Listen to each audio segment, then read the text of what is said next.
hadana li hadza wa ma kunna linahtadiya laula an hadanallah. Asyhadu an la ilaha illallah wahdahu la syarikalah wa asyhadu anna Muhammadan abduhu wa rasuluh. Alhamdulillahirabbil alamin.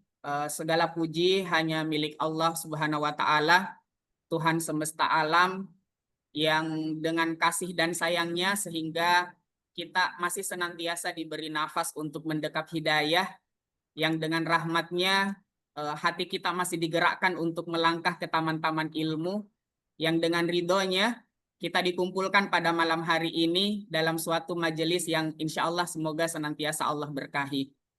Salawat beserta salam semoga senantiasa tercurah kepada Nabiullah Muhammad Sallallahu Alaihi Wasallam, sosok Nabi yang senantiasa menjadi suri tauladan bagi kita dalam segala sendi kehidupan kita. Ia adalah manusia termulia, kekasih hati umat, cahaya bagi dunia yang gelap gulita, dan semoga keselamatan, kebahagiaan senantiasa tercurah kepada beliau. Alhamdulillah, hadirin sekalian, Ustadz Ustazah, di malam hari ini sebuah kesyukuran Allah masih memberikan kesempatan kepada kita untuk hadir bersama-sama di pertemuan yang ketiga ya, dalam rangkaian kegiatan sekolah tablik yang diadakan oleh Majelis Tablik Pimpinan Wilayah Muhammadiyah Sulawesi Selatan. Izinkan saya, Muhammad Fauzan Basri, insya Allah akan memandu kegiatan kita hingga di akhir acara di malam hari ini. Dan untuk mengawali kegiatan kita, demi berkahnya, demi hikmatnya, kita akan mendengarkan terlebih dahulu lantunan ayat suci Al-Quran yang insya Allah akan disampaikan oleh Ustadz Pandi dari pimpinan daerah Muhammadiyah Kota Makassar. Kepada Ustadz Pandi disilakan. Bismillahirrahmanirrahim. Assalamualaikum warahmatullahi wabarakatuh. Waalaikumsalam warahmatullahi wabarakatuh.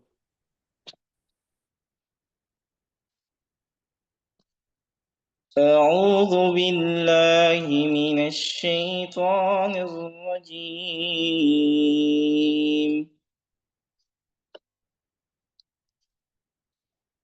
بسم الله الرحمن الرحيم.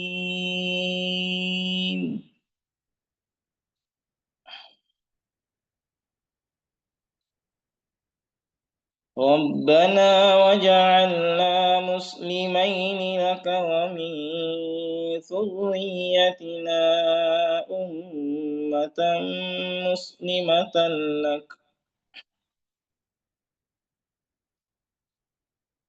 وأرنا مناسكنا وتب علينا إنك أنت التواب الرحيم. ربنا وابعث فيهم رسولا منهم يتلو عليهم آياتك ويعلمهم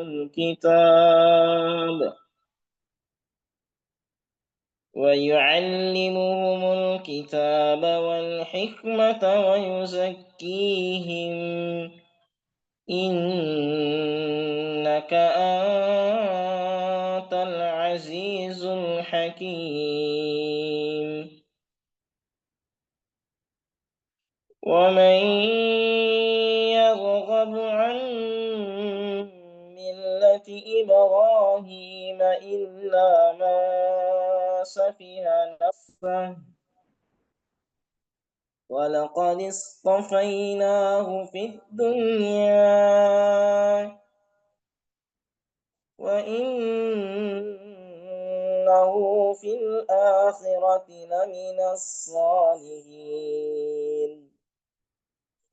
إذ قال له ربه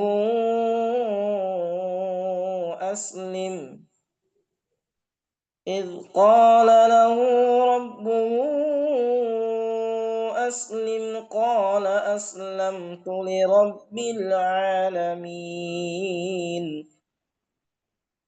ووصى بها إبراهيم بنيه ويعقوب يا بني إن الله اصطفى لكم الدين فلا تموتن إلا وأنتم مسلمون فلا تموتن إلا وأنتم مسلمون صدق الله العظيم السلام عليكم ورحمة الله وبركاته. Waalaikumsalam warahmatullahi wabarakatuh.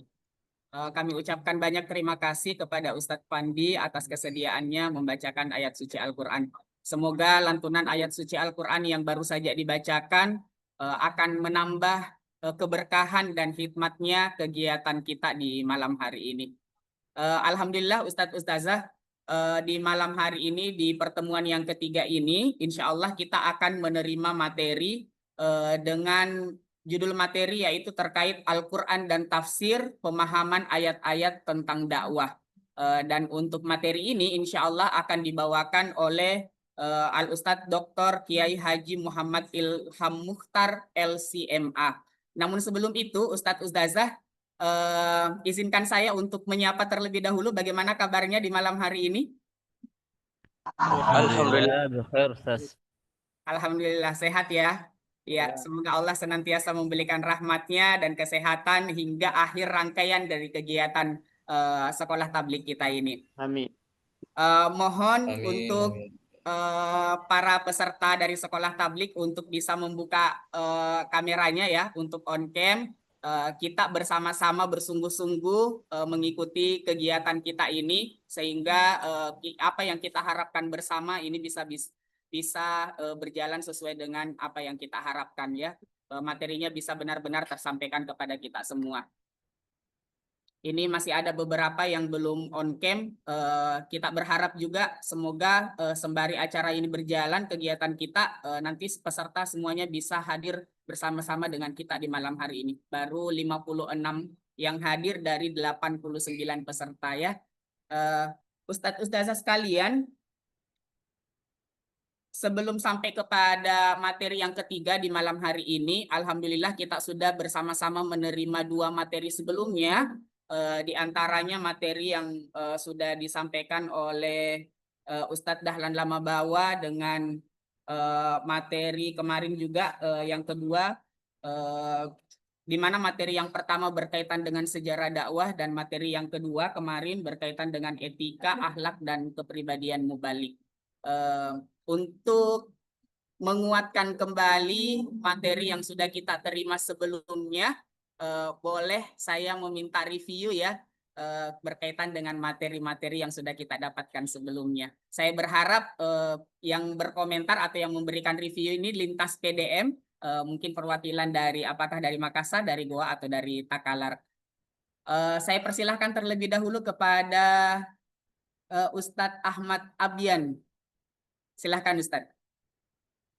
Baik Ustadz, terima kasih atas kesempatan yang telah diberikan kepada saya.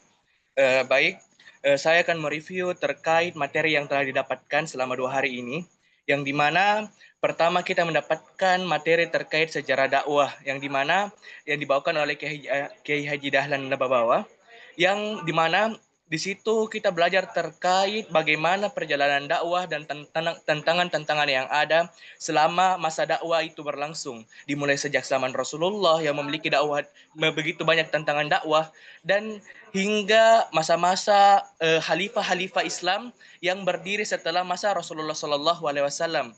Yang dimana sejarah dakwah merupakan suatu hal yang perlu kita ketahui supaya kita dapat mengetahui bagaimana perjalanan dakwah Islam bisa berjalan hingga awal dan hingga akhir hari ini. Adapun yang kedua yaitu materi akhlak, etika, dan kepribadian mubalik, yang dimana dibawakan oleh Ustadz Kiai Haji Sudirman SAG, yang dimana kita membahas terkait apa itu akhlak dan etika, di mana akhlak dan etika memiliki perbedaan yang berbeda, di mana akhlak dia itu berhubungan dengan bagaimana kita menyikapi sesuatu yang kita landaskan dengan Al-Quran, sedangkan etika itu bagaimana kita landaskan sesuatu yang berkaitan dengan moral-moral atau adat-adat masyarakat di zaman sekarang. Jadi akhlak berasal dari kata huluk yang berarti kata budi pekerti atau jamak dari huluk yang berarti budi pekerti. Sedangkan ketika kita mengaitkannya atau mensinambungkannya dengan kata khalaqa yahluku yang berarti menciptakan atau mencipta, berarti akhlak ini tidak hanya mengatur hubungan sesama manusia saja, melainkan hubungan sesama Allah, hingga hubungan dengan Tuhan atau alam. Adapun yang dikatakan oleh Abdul Karim, akhlak adalah nilai yang tertanam dalam jiwa yang dengan serotan orang-orang mengetahui sesuatu yang baik dan yang mana yang buruk. Di mana setelah kita mempelajari apa itu etika dan akhlak, kita membahas terkait sifat-sifat seorang mubalik dalam berdakwah, yang dimana berkaitan dengan ikhlas yang tertuang dalam surah Al-Kahfi ayat 110, lemah lembut, ilmu sebelum berdakwah. Bahkan kita mempelajari terkait sifat-sifat, yaitu tidak kita dalam berdakwah tidak boleh memaksa, berakhlak mulia, bahkan tegas dalam berdakwah atau tegas dalam kebenaran. Ketika ada suatu kesalahan, kita harus tegas bahwa itu kesalahan. Kita tidak boleh mengatakan itu benar, tidak. Melainkan kita harus mengatakan itu salah. Adapun kita landaskan dengan hadis, hampir sama dengan tadi terkait kitab-kitab Allah, namun ada beberapa perbedaan, yaitu ada hendaknya kita menyampaikan dengan jelas dan mudah, tidak memaksa, bahkan terus-menerus berdakwah ketika hanya sedikit orang yang menerima dakwah kita. Nah, selain itu, kita juga disuguhkan materi yang dimana untuk menyemangati kita dalam berdakwah terkait figur-figur sahabat dan para ulama dunia yang menjadi sosok dalam berdakwah, seperti Abu Bakar yang dakwahnya itu bersifat secara lembut, penuh hikmah, atau Umar yang berbeda, yaitu tegas dan berani. Nah, di satu sisi juga kita dilihatkan bagaimana para ulama-ulama Indonesia seperti Profesor Dr. Haidar Nasir selaku ketua Muhammadiyah di saat ini, yang memiliki ciri berdakwah itu berbasis akademik, bahkan wasatiyah. Mungkin hanya itu Ustaz, sekian. Wassalamualaikum warahmatullahi wabarakatuh. Masya Allah, terima kasih Ustadz Abian, lengkap sekali ya. Kita lanjut ke reviewer yang kedua, Ustadz Muhammad Syahrullah, silakan. Ya, syukron Ustaz. Bismillahirrahmanirrahim. Assalamualaikum warahmatullahi wabarakatuh. Waalaikumsalam warahmatullahi wabarakatuh. Syukur Ustaz atas kesempatan yang diberikannya. Adapun review materi dari materi sebelumnya yang dibawakan oleh Kiai Haji Sudirman terkait etika, akhlak, dan kepribadian mubalik. Nah, dari materi itu ada 3 poin yang saya dapatkan. Yaitu yang pertama, bahwasanya kepribadian, akhlak, dan juga etika mubalik itu beliau membahas dalam Al-Quran. Kemudian poin yang kedua, beliau membahas dari segi perspektif As-Sunnah. Kemudian yang ketiga, beliau mengangkat terkait tokoh-tokoh masa kini, masa kontemporer terkait mubalik masa sekarang. Nah, tentunya teman-teman sekalian, kita dapat mengambil atau mereview bahwasanya kepribadian mubalik itu sudah tergambarkan dalam Al-Quran dan As-Sunnah. Nah, tentunya ini dijadikan sebagai pedoman bagi kita, dikuatkan oleh Kiai Haji Sudirman bahwasanya seorang mubalik seyogyanya harus memiliki keilmuan. Yang saya tekankan di sini bahwasanya seorang mubalik yang tidak memiliki dasar keilmuan yang cukup atau dalil yang kuat, itu akan cepat goyah ketika berada di lapangan. Oleh karena itu, pesan yang paling penting adalah mari kuatkan keilmuan kita berdasarkan pada dalil yang kuat, Al-Quran dan Sunnah, dan mencontoh kepribadian mubalik masa kini. Syukran jazakumullahu khairan katsiran Ustaz atas kesempatannya. Barakallahu fikum jami'an. Assalamualaikum warahmatullahi wabarakatuh. Baik, terima kasih banyak Ustadz Syahrullah. Izin Ustadz Syahrullah dari PDM mana Ustadz? Makassar Ustaz. Oh, Makassar ya. Iya. Boleh mungkin ada satu lagi perwakilan dari perempuan dari PDM Goa atau Takalar mungkin? Singkat ya. Ada?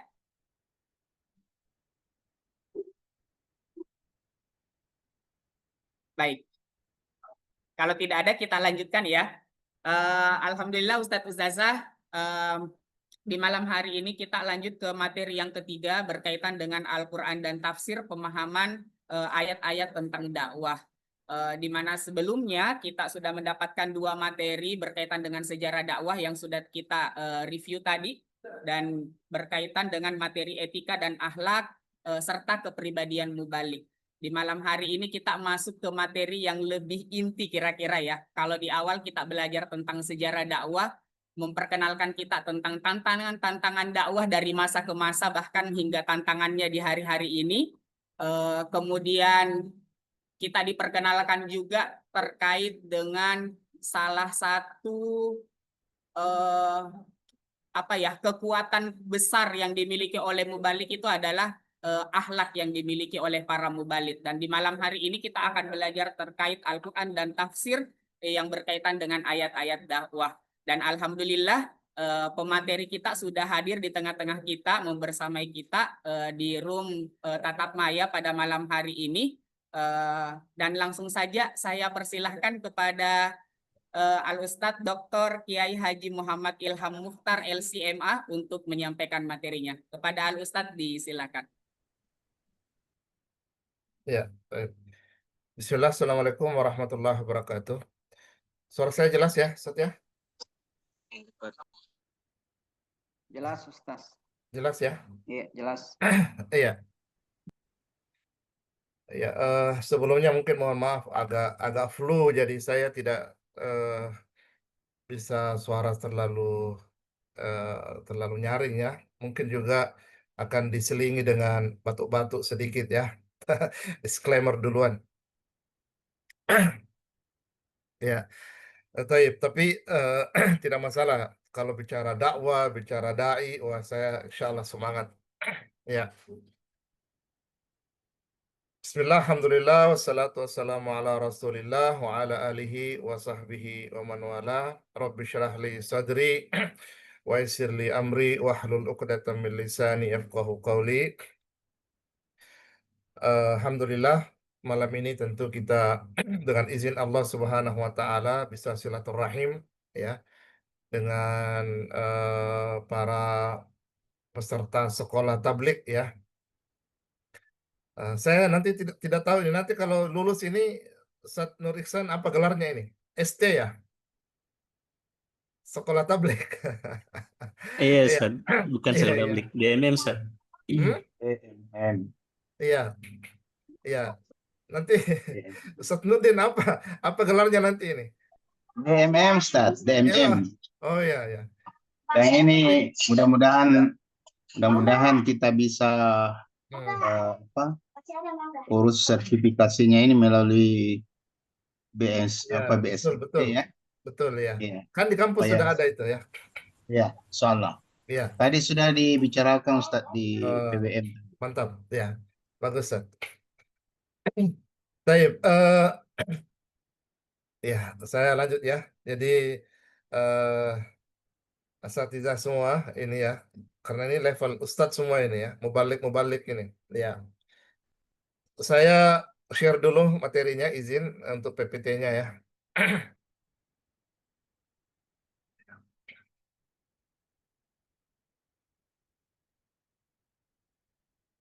Sudah kelihatan, Ustaz?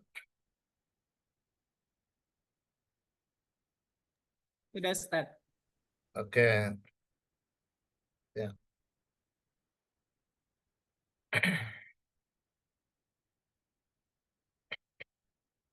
Ya, baik. Asatidzah semua, Ustadz dan Ustazah yang saya hormati, yang saya muliakan, tentu saja khususnya kepada Ketua Majelis Tablik ya, pimpinan wilayah Muhammadiyah yang turut hadir membersamai kita pada malam hari ini, segenap pengelola sekolah tablik, moderator kita ya, dan semuanya alhamdulillah malam ini kita akan membahas tentang Al-Quran dan tafsir, khususnya bagaimana memahami ayat-ayat Al-Quran yang berkaitan dengan dakwah. Iya. Terus terang kalau kita membahas persoalan ini tidak cukup sebenarnya satu kali pertemuan ya. Kalau mau membahas secara komprehensif ya, tapi paling tidak dasar-dasar dari ayat-ayat tentang dakwah ini sudah bisa kita pahami, insya Allah melalui dari materi ini, ya. Eh, Apalagi kalau misalnya kita bahas dulu Al-Qur'annya, kemudian tafsirnya dan seterusnya, pasti akan lebih luas lagi. Tapi paling tidak eh, ada banyak hal yang poin-poin ya yang akan saya gambarkan pada kesempatan malam hari ini, insya Allah. Ya. Baik, sebelumnya ya ini saya perkenalkan diri dulu, mungkin ada yang belum tahu ya. Ya, ya. Saya lahir di Sinjai. Saya tidak tahu ada enggak peserta dari Sinjai ini, Ustaz Fauzan? Ah. Belum ada Ustaz, karena Oh, ini belum ada baru ya? 3 PDM ya. Oh, baru 3 PDM ya. Ye. Baik. Ya. Sehari-hari di Fakultas Agama juga tergabung dalam Kors Mubalik ya, PDM Kota, kemudian sebagai wakil ketua di MPKSDI, tapi wakil ketua di Majelis Tarjih untuk di PCM ya, Samata, dan di PRM ya, di Ranting Borong Raukan juga, dan seterusnya ya. Alhamdulillah. Baik, selanjutnya ini landasan objektifnya. Maksudnya begini, mengapa materi ini penting diketahui, dipelajari oleh seorang dai, seorang mubalik. Ya. Pertama bahwa eh, substansi dakwah kita ini kan Al-Quran. Substansi dan isi dakwah kita adalah tafsir, adalah Al-Quran. Ya. Saya tidak bisa membayangkan bagaimana seseorang itu berdakwah tanpa tahu Al-Quran, tanpa tahu ayat. Sementara yang kita mau dakwahkan ini kan isi Al-Quran. Ya. Sehingga materi yang kita bawakan ini, yang saya sampaikan ini adalah bagaimana menjaga esensi dakwah. Karena ini adalah inti. Ya. Anda bisa belajar tentang sejarah dakwah, tentang bagaimana seorang kepribadian mubalik. Ya. Tapi itu tidak bisa dibahasakan di mimbar. Ya. Terus menerus ya. Tapi yang mau dibahas di mimbar adalah ayat ya, dan penafsiran dari ayat itu ya. Sehingga tentu ini adalah hal yang tentu sangat penting. Baik. Kemudian yang kedua, relevansi dakwah dalam konteks sosial dan modern. Maksudnya begini bahwa kalau kita bicara dakwah hari ini ya, sangat banyak tantangan ya. Sekarang era digital ya, zaman media sosial ya. Kalau kita masih memakai media konvensional ya, maka tentu akan ketinggalan zaman ya. Tapi yang berkembang ini adalah melalui media-media digital ya. Saya tahu persis bagaimana Ustaz Nurdin Mapa punya channel ya, itu luar biasa ya. Beliau punya apa namanya, bisa membuat satu channel ya untuk mengembangkan dakwahnya itu ya. Saya kira ustadz-ustadz harus begitu ke depannya gitu ya.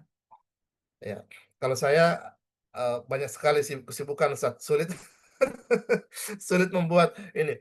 Tapi kalau saya cek di YouTube, rupanya banyak juga rekaman-rekaman saya, tapi bukan saya yang buat. Ya, yang ketiga, ya meningkatkan kompetensi dai. Ya, jadi materi ini juga adalah bagian dari untuk meningkatkan kompetensi. Tadi di awal saya mengatakan bahwa sulit dibayangkan seorang mubalik, seorang dai tidak mampu memahami ayat-ayat khususnya terkait dengan dakwah. Ya, sehingga apapun yang berkaitan dengan ayat, dengan tafsir dan seterusnya, pasti itu adalah senjata utama, itu bekal utama seorang mubalik, seorang dai. Ya, tidak bisa dia maju ke medan perang kalau dia tidak memahami ayat-ayat Al-Quran, khususnya yang berkaitan dengan dakwah itu sendiri. Baik. Sebelum saya lebih jauh, saya ingin mengajak dulu kepada semuanya supaya aktif, supaya bisa bisa ikut semuanya. Coba ya, berikan gambaran antum ya, para peserta semua ya, asatidz semua terkait dengan dakwah ya. Menurut Anda dakwah itu apa sih sebenarnya ya? Seperti apa itu dakwah ya? Ah, ya. Silakan kalau ada yang mau bicara atau bisa menulis di room chat silakan. Ya. Ayo. Supaya bisa aktif semuanya, boleh. Kalau mau ada yang bicara, silakan buka mikrofonnya dan bicara. Silakan.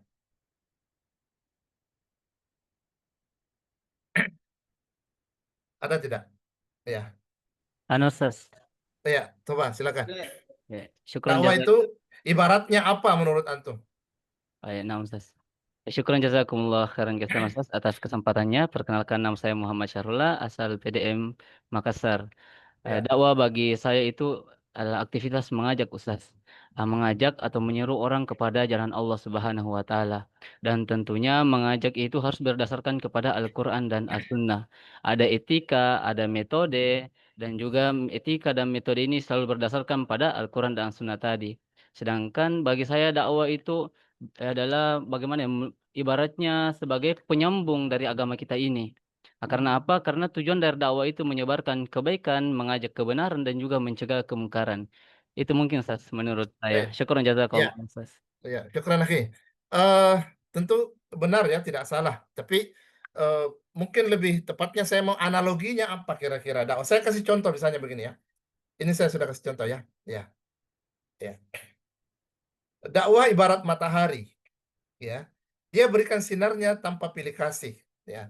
Tapi tidak pernah minta terima kasih, ya. Nah, kira-kira yang lain memandang apa dakwah itu? Ya, kalau saya dia dakwah itu ya seperti matahari. Matahari itu memberikan sinar pada siapapun, entah dia beriman, tidak beriman, hewan, tumbuhan, tidak pernah pilih kasih. Itulah dakwah. Tapi di sisi lain, nah, dakwah itu sendiri tidak harus ada terima kasihnya. Nah, ayo yang lain berikan analoginya, ya. Perumpamaan dakwah itu apa? Kalau tadi disebutkan saya mencatat ada penyambung ya. Ya, apa kira-kira dia sebagai tali, sebagai apa, boleh. Nah, yang lain apa coba? Saya Ustaz, Iya, Ustaz. silakan. Dari mana? PDM Takalar. siapa dulu? Iya, Iya. Iya, silakan Ibu Nurliana. iya Ustaz. Syukran sebelumnya. Jadi kalau kami mengibaratkan dakwah itu seperti air Oke. yang kemudian mampu untuk menyirami menyirami eh, lahan ataupun sesuatu yang kering, Ustadz.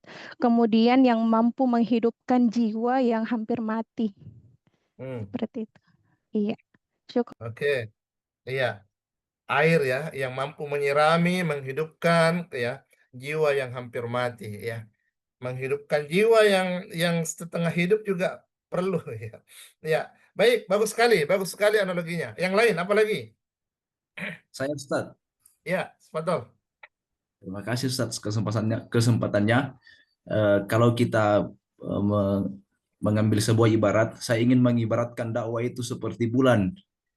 Oh, bulan. Ya. Oke, lawannya matahari ya. Karena di kegelapan yang pekat ia memberikan cahaya kepada orang-orang agar orang-orang bisa mengikuti cahaya itu. Oke. Kira-kira seperti itu. Baik, syukran.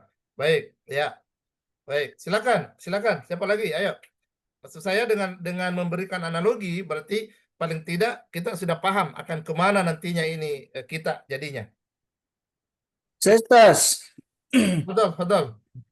Ya, bagi saya itu dakwah itu seperti nahkoda, Ustaz. Nahkoda, oke. Kenapa? Terkadang ketika di lautan itu kadang ombaknya naik, terkadang ombaknya besar, tapi seorang nahkoda itu tidak boleh menyerah, tidak boleh patah semangat hanya karena badai yang ada. Oke. Kalau dia patah semangat, dia akan menenggelamkan semua penumpangnya, seperti itu, Ustaz. Oke. Iya, ya berarti dai itu nahkoda ya. Ya. Iya. Baik, ya. Silakan yang lain. Ayo. Sudah ada seperti air, seperti bulan, ya. Baik, dari Takalar lagi. Silakan. Ya, Syukran Ustaz. Ustaz. Sebentar, gantian. Masya Allah, antusias Ya. sekali. Izin, syukran Ustaz. Menurut saya dakwah itu seperti menanam benih. Menanam Ya, benih oke. di ladang yang kering itu butuh kesabaran, keikhlasan. Jadi ada proses yang harus kita lewati, mulai menanam, memupuk, menyiram, sampai akhirnya berbuah manis. Mungkin Oke. seperti itu. Ustaz. Baik, makasih. Berarti butuh kesabaran karena dakwah itu proses Keikhlasan. ya. Siap Ustaz. Baik, makasih Ibu Rosdiana. Lanjut, siapa tadi?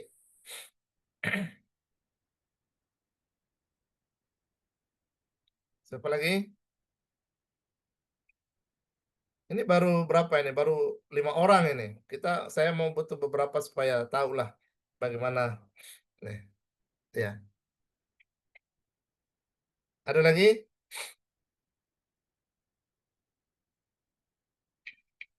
Ya. Sudah ada berikan gambaran tentang dakwah itu ibaratnya air, eh, ibarat rembulan, ya kan. Kemudian apalagi tadi ada nahkoda, ya. Ah, apalagi yang lain? Saya Ustaz. Silakan, silakan.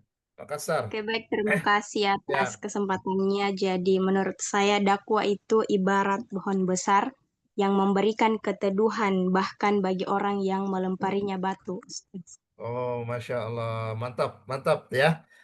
Pohon besar tapi, iya, oke, oke. Yang berbuah atau tidak pohonnya? Berbuah, Ustaz. Berbuah. Ya. Walaupun tidak berbuah kan dia tadi bisa ditempati untuk berteduh kan? Ya, minimal seperti itu ya. Itu gambaran dakwah yang luar biasa itu. Baik, yang lain. Ayo. Saya Ustaz. Ya, silakan. Baik, terima kasih atas kesempatan yang telah diberikan kepada saya. Kalau teman-teman yang lain atau ustaz-ustaz yang lain menggambarkan apa itu dakwah, di sini saya ingin bahwasanya dakwah itu Ustaz berasal dari bahasa Arab yang artinya di mana dalam bahasa Arab itu da'a ya da'u da'watan yang artinya memanggil, menyeru atau mengajak seseorang kepada kebaikan. Di mana dakwah ini sering diartikan sebagai ajakan kepada kebaikan, tapi perlu kita ketahui juga bahwasanya ternyata ada juga dakwah yang ternyata itu mengajak seseorang kepada keburukan. Tapi dalam konteks ini, dakwah itu diartikan sebagai mengajak orang kepada kebaikan. Seperti tadi ada yang menjelaskan bahwasanya dakwah itu ibarat matahari, dakwah itu ibarat bulan yang menyinari seseorang, yang menyuluhi seseorang sehingga seseorang itu dapat melihat dari gelapnya kehidupan seperti itu. Sekian. Jadi menurut Ustadz Yusawaldi, kalau begitu dakwah itu seperti apa? Itu yang saya mau. Bukan definisi, tapi ibaratnya apa? Dengan penjelasan tadi. Jadi sama seperti teman-teman tadi Ustadz, bahwasanya dakwah itu ibarat sebuah pohon yang dimana pohon itu dapat meneduhkan kita sehingga dapat bermanfaat untuk diri kita, begitupun dengan orang lain seperti itu. Begitupun ada juga tadi yang mengatakan bahwasanya dakwah itu ibarat sinar, dakwah itu ibarat matahari ataupun bulan yang dimana itu bisa memberikan cahaya kepada kita atas kegelapan yang telah ada pada diri kita atau ada pada orang lain seperti itu. Baik. Terima kasih. Syukran. Iya.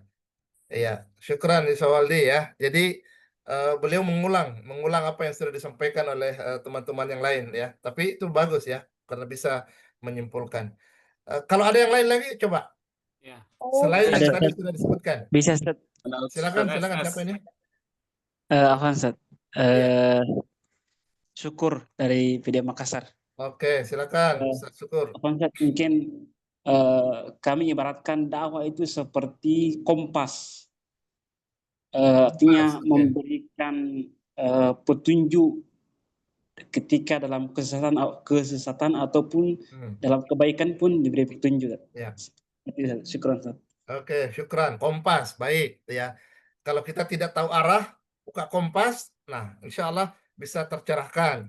Tidak tahu mana benar, mana ini, bukalah buku tentang dakwah, maka tahu lagi. Nah, bisa jadi seperti itu. Baik, dua lagi silakan. Baru kita lanjut. Ya, izin Ustaz. Ya. Ustaz. Nah, Silakan siapa? baik siapa? Ustaz, izin. Nur Ahmad, iya silakan. Iya. Saya ibaratkan dakwah itu seperti cinta, Ustaz. Cinta, wah ini Iya. kurikulum cinta ini kayaknya ini terpengaruh dengan kurikulum cintanya ke benak. Jadi dakwah itu butuh kesungguhan, butuh keseriusan dan butuh pengorbanan. Oke, Ya, sebagaimana betul. cinta butuh semua itu ya. Betul. Kasih Ustaz. Oke, ayo syukran ya, butuh dakwah ibarat cinta. Silakan yang lain. Ya, tambah seru ini, tambah seru. Ya, Sri Wahyuni silakan. Baik, terima kasih atas kesempatannya. Menurut saya itu dakwah itu sebagai cerminan ketundukan kepada Allah, yakni dakwah adalah bentukan pengabdian. Hakikatnya itu bukan hanya mengajak orang lain, tetapi juga menunjukkan diri sendiri dalam ketaatan sekiran. Ya, jadi itu ibaratnya apa kira-kira? Analoginya apa? Kalau tadi itu masih sifatnya, definisi, tapi dianalogikan seperti apa? Sebagai cerminan ketundukan kepada Allah, Ustaz. Atau sebagai apa? Cerminan ketundukan kepada Allah, Ustaz. Cerminan ketundukan. Oke. Ya. Baik. Silakan. Ada lagi? Ya, saya tambah lagi kalau begitu. Ya, nanti habis waktu ini begini saja ini. Pak Irsan silakan. Ya, kalau menurut saya Ustaz, dakwah itu adalah ibarat perahu Ustaz. Ibarat apa? Jadi kalau perahu. Perahu. Oke, perahu. Iya, silakan. Jadi Kenapa kalau itu? perahu ini kita jalankan dengan benar, insya Allah membawa manusia ini selamat sampai tujuan, yaitu di surga. Tapi kalau ibarat perahu itu bocor karena kemaksiatan atau kelalaian, berarti kita akan tenggelam dan mungkin kita akan masuk ke dalam neraka. Oke. Mantap. Assalamualaikum warahmatullahi wabarakatuh. Ya. Saya Ustaz. Ada lagi? Siapa? Ya, Irwan Ustaz. Baik Ustaz. Irwandi silakan. Oke. Kalau satu-satu, silakan. Kalau saya Ustaz, ibaratkan dakwah itu harus bisa menjadi seperti angin. Harus selalu ada bagi mereka yang hidup, meskipun keberadaannya kadang tak dirasakan oleh mereka. Iya, mantap. Dia ibarat angin ya. Iya. Ada tapi tidak terlihat, namun dirasakan. Ya. Oke, siapa lagi? Masih ada atau cukup? Siapa? Saya Ustaz. Iya, silakan Ustaz Al-Fiqhar, silakan dulu. Ustaz Rusdin. Ya. Ustaz. Terima kasih Ustaz. Dakwah itu saya ibarat lilin yang memberikan putus suara Ustaz. Halo Ustaz. Iya. Silakan, apa tadi? Dakwah itu ibaratkan seperti lilin yang mampu, iya, intinya itu menjadi seorang hanya menunggu, tapi harus berkorban. Dakwah itu jangan ada tidak saya ingin berdakwah tapi ini dakwah saya ingin berbuat tapi saya kira itu. Terima kasih. Oke, bagus juga ya. Dakwah itu ibarat lilin ya, menerangi orang lain ya, tapi rela berkorban. Oke, ya. Silakan Ustaz Rusdin. Nah Ustaz, kalau saya Ustaz memberikan permisalan atau perumpamaan tentang dakwah itu dengan permisalan yang sedikit anti mainstream dari apa yang sudah disampaikan oleh teman-teman tadi. Apa itu? Kalau menurut saya kegiatan dakwah itu seperti pekerjaan seorang tukang ojek online. Masya Allah. Maksudnya bagaimana? Ojek online itu dia butuh Google Maps untuk bisa mengantarkan penumpangnya ke tujuannya. Misalnya Ya, mau diantar ke Pantai Losari, maka butuh Google Maps. Demikian pula kegiatan seorang pendakwah dia butuh Google Maps untuk mengantarkan madu'unya ke surga. Apa Google Maps-nya? Yaitu wahyu dari Al-Quran dan Sunnah Nabi SAW. Mungkin itu, Ustaz. Terima kasih. Oke, syukran ya. Saya yakin kalau saya buka kesempatan ini sampai habis ini waktu ini mau bicara semua ini, ya, karena sudah mau balik, ya. Tapi saya ingin menyampaikan begini, sadar enggak, ya, antum semua, kalau saya tadi nanya seperti itu, memancing seperti itu, ya, itu ilmu analogi. Kalau kita belajar public speaking, ya ada namanya ilmu analogi, ya, di mana tidak boleh ada seorang mubalik, seorang dai itu beralasan begini, tidak ada bahan dakwah. Tidak boleh. Tidak ada itu alasan bahwa wah ketika diajak ayo ceramah, ayo khutbah, wah habis nih bahanku. Wah, tidak bisa. Ya, kenapa? Karena apapun yang ada di sekitar kita, kita bisa analogikan. Ini tadi dakwah saja ini banyak sekali analogi, ya. Nah, ketika kita berada di tengah-tengah masyarakat, ya, pegang gelas, kita bisa tahu apa nih analoginya gelas ini. Begitu kita sampaikan ini ibarat kehidupan dan seterusnya, lalu kemudian kita masukkan ayat, jadilah satu materi. Jadi tidak ada dalam kamus seorang mubalik itu kalau dia sudah terjun ke medan dakwah mengatakan bahwa kehabisan bahan. Tidak boleh, ya.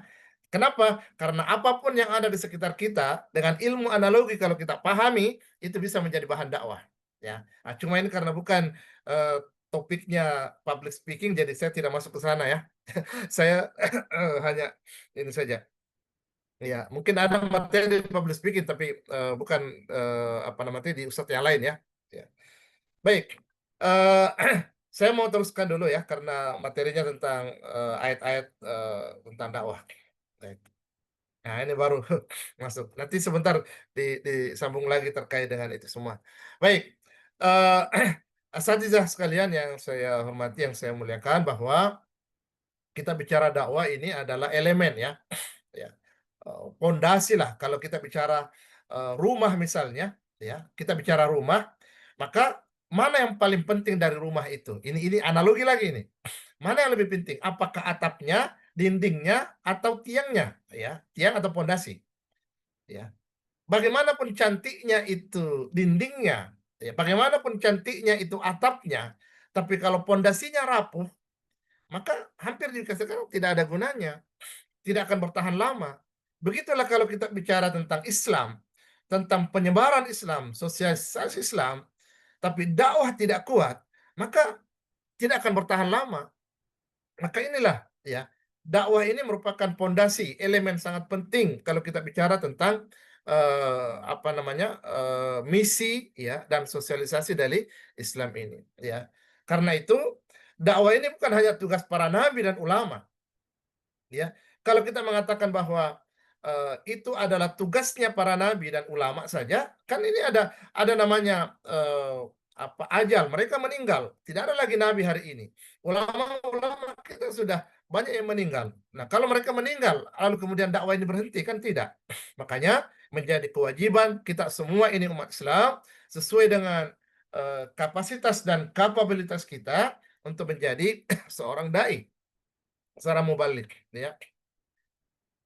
Iya, ya, tapi tentu saja bukan hanya sekedar bisa berdiri di atas mimbar, ya, tapi harus dibutuhkan kompetensi, ya, atau kepribadian yang bagus dan seterusnya, ya, ilmu dan sebagainya, seperti yang pada materi yang kedua, ya, tadi malam yang disampaikan oleh Ustadz kita, atau yang pertama mungkin, ya, terkait dengan itu semua. Ya. Baik.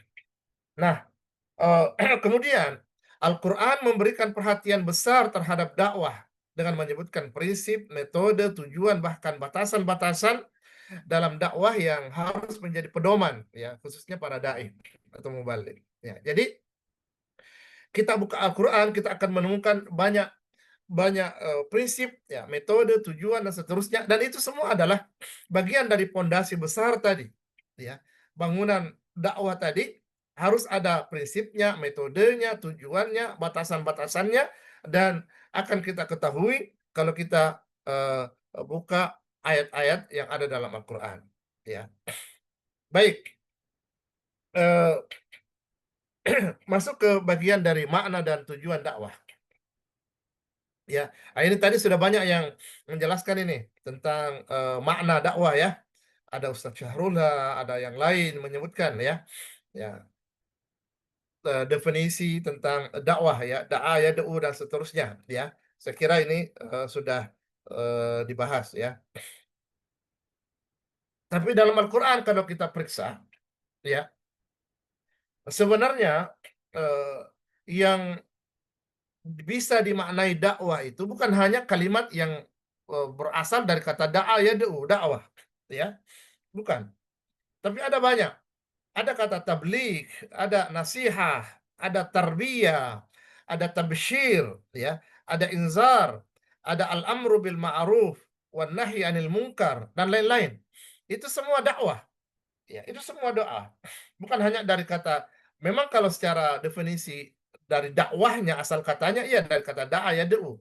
Tapi kalau dari segi filosofinya, maka banyak hal dalam Al-Quran yang bisa kita maknai sebagai bagian dari dakwah itu. Baik. Nah, apa tujuan dakwah? Ya, mengapa kita ini umat Islam secara umum diperintahkan untuk tidak berhenti berdakwah? Ya, tadi tentu dengan kapasitas masing-masing, ya, sesuai dengan kemampuan masing-masing, ya. Di dalam Al-Quran di surat An-Nahl ayat 36 Allah Subhanahu wa taala berfirman, ya. A'udzubillahi minasyaitonirrajim. Bismillahirrahmanirrahim. Wa laqad ba'atsna fi kulli ummatin rasula, ya, an i'budullaha wajtanibut taghut, ya. Faminhum man hadallahu wa minhum man haqqat alaihi dalalah, ya. Jadi disebutkan di situ bahwa dalam di surat An-Nahl tadi, sungguh kami telah mengutus, kata Allah Subhanahu wa taala, pada setiap umat seorang rasul, ya. Untuk apa seorang rasul ini? Ya. Rasul atau ulama itu, mengapa mereka diutus itu? Diperintahkan itu. Ya, kata kuncinya adalah ani abudullaha wajtanibut tagut, ya. Menyembah kepada Allah, ya, dan mentauhidkan Allah. Ya. Dari mana kita pahami wajtanibut tagut, menghindari sembahan-sembahan yang lain? Ya, berarti kita dalam menyampaikan dakwah ini, ya, tujuannya, misi utamanya adalah bagaimana seseorang itu mentauhidkan Allah Subhanahu wa taala. Iya. Nah, kalau pertanyaannya adalah hari ini apakah semua orang sudah memiliki tauhid yang baik? Padahal dakwah ini sudah berusia berapa? Ya. Sejak turunnya Al-Quran, dakwah sudah ada. Ya, dakwah sudah ada sampai hari ini. Tapi pertanyaannya, apakah sudah bagus tauhidnya orang semua? Kan tidak. Ini membuktikan bahwa sangat relevan. Tujuan dakwah itu yang pertama adalah memperbaiki tauhid.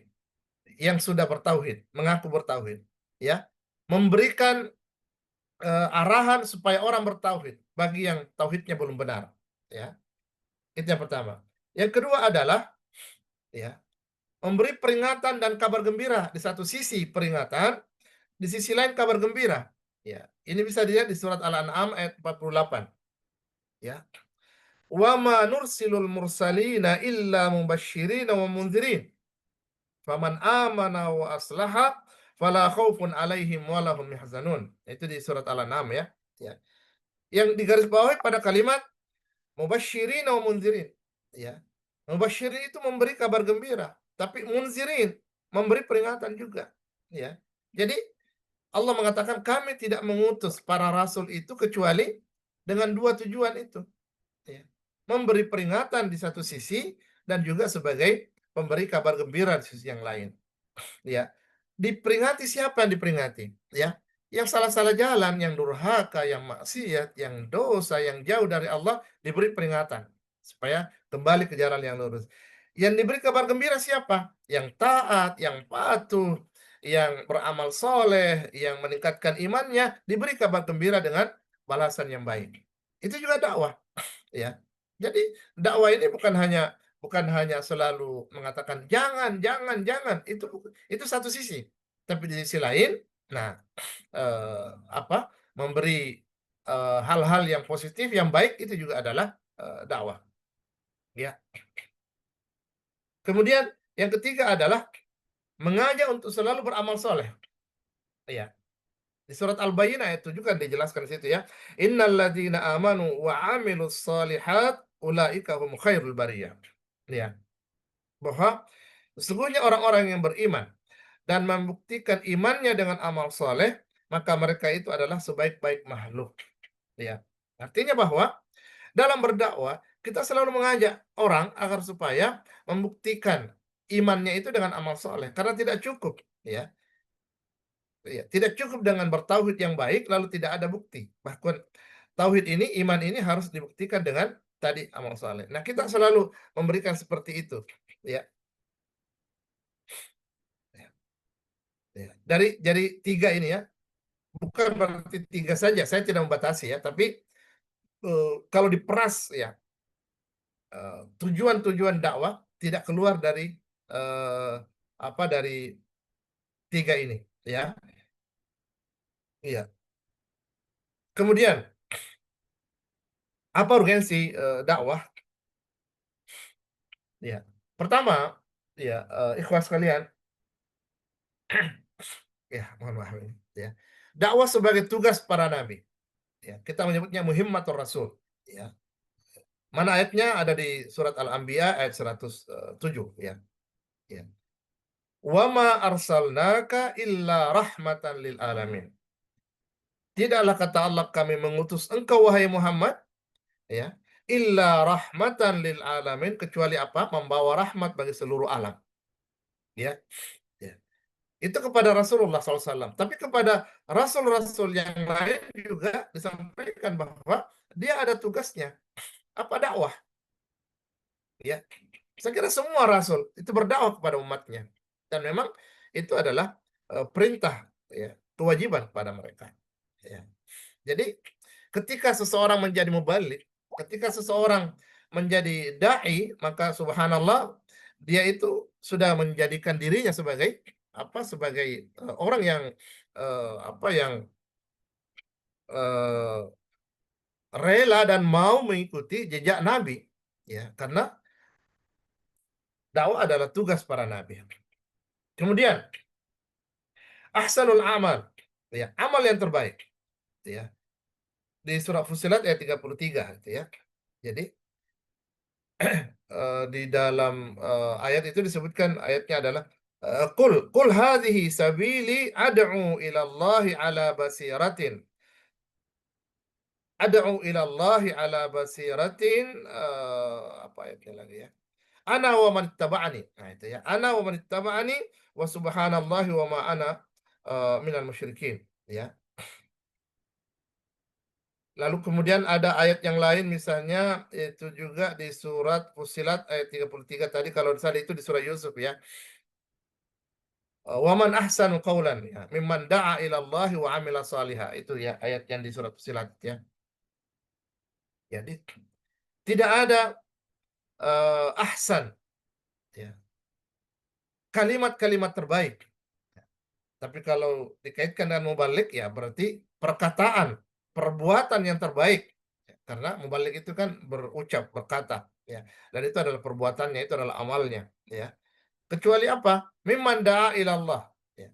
Daripada orang yang mengajak kepada Allah, ya. Tapi wa amila salihan, ya. Dan dia sendiri juga beramal soleh, ya, amal-amal yang baik, ya. Wa qala innani minal muslimin, dan menyatakan diri bahwa sesungguhnya aku ini adalah orang-orang yang berserah diri, ya. Yang digarisbawahi pada kata wa man ahsanu qawlan mimman da'a ila Allah. Jadi tidak ada perkataan, tidak ada amal yang terbaik sebenarnya, ya, profesi ini, kecuali adalah menjadi seorang mubalik, mengajak kepada kebaikan, ya. Walaupun bukan menyebut diri sebagai sebagai profesinya sebagai ustaz, sebagai mubalik, tapi harus sadar diri bahwa ada kewajiban saya minimal untuk keluarga terdekat. Nah, baik. Kemudian dakwah ini adalah jalan menuju khair ummah. Ya, saya kira tahu semua ayatnya di surah Ali Imran ayat 110 ya. Kuntum khairu ummatin ukhrijat linnas ta'muruna bil ma'ruf wa tanhauna 'anil munkar. Coba kita lihat ya. Kalau ingin menjadi umat yang terbaik, maka dakwah harus ditegakkan, ya. Harus ditegakkan, ya. Kapan dakwah tidak ditegakkan, maka bukan lagi khairu ummah tapi naudzubillah syarru ummah, ya. Dan itu tidak kita inginkan. Ya. Maka setiap dakwah itu berjalan dengan baik, maka derajat umat itu akan berkualitas. Semakin dakwah ditinggalkan, lihatlah akibatnya. Ya. Maka umat ini semakin jauh dari petunjuk, semakin jauh dari kebaikan, dan kehidupan mereka semakin jauh dari Allah. Ya. Itu apa namanya ekuivalen ya, artinya ada sebab dan akibat. Ya. Dakwah tegak, dakwah jalan, maka insya Allah umat baik. Dakwah ditinggalkan, umat akan buruk, ya. Ya. Begini saja. Dakwah saja ini kan kita alhamdulillah di Persyarikatan Muhammadiyah dakwah jalan terus, ya. Ini pun umat saja kita lihat hari ini. Apalagi kalau memang sudah tidak jalan. Naudzubillah, ya. Kemudian menjadi ladang pahala. Ya, saya kira kalau kita bicara pahala ya luar biasa, ya. Dalam hadis Nabi disebutkan, "Man dalla ala khairin falahu mislu ajri fa'ilihi." Ya. Bahwa apa? Siapa yang menunjukkan pada kebaikan, maka dia akan mendapatkan pahala seperti pahala orang yang melakukan. Ya. Coba bayangkan kalau kita berdiri di atas mimbar menyampaikan satu ayat, satu kebaikan, lalu yang mendengarkan itu satu masjid, anggaplah 100 orang mendengarkan ya. Tapi 50 orang saja, dakwah semuanya. 50 orang itu mendengarkan, menyimak dengan baik dan melaksanakan apa yang kita sampaikan, ya. Lalu kemudian mengajarkan lagi kepada keluarganya, wah, masya Allah itu satu amal yang luar biasa yang kita juga akan dapatkan itu, ya. Jadi dari segi pahala, insya Allah ladang pahala yang luar biasa, ya. Baik. Nah, sekarang kita bahas lagi tentang hukum dakwah. Jadi apa yang saya sampaikan ini lebih banyak pada bagaimana dalam Al-Quran ya. Ikhwani fillah. Ya. Saya kira kita sama memahami bahwa bicara hukum itu ada namanya fardu ain, ya. Ada juga fardu kifayah, ya. Dan dakwah itu berlaku ini, ya. Kenapa disebut fardu ain? Kewajiban yang sifatnya individu. Ya. Ketika seseorang berada dalam kondisi atau tempat di mana hanya dia yang mampu menyampaikan, satu desa misalnya, ya, dia satu-satunya ustadz, maka dalam hal itu dia wajib, ya, fardu ain, tidak ada yang lain, ya, dia harus tampil, ya, itu ya. Nah, tapi dalam kondisi banyak di beberapa ustadz misalnya, maka itu menjadi fardu kifayah, ya, ya, bahkan ulama mengatakan hukum asal dari dakwah itu adalah fardu kifayah. Wajib tapi sifatnya kifai, ya.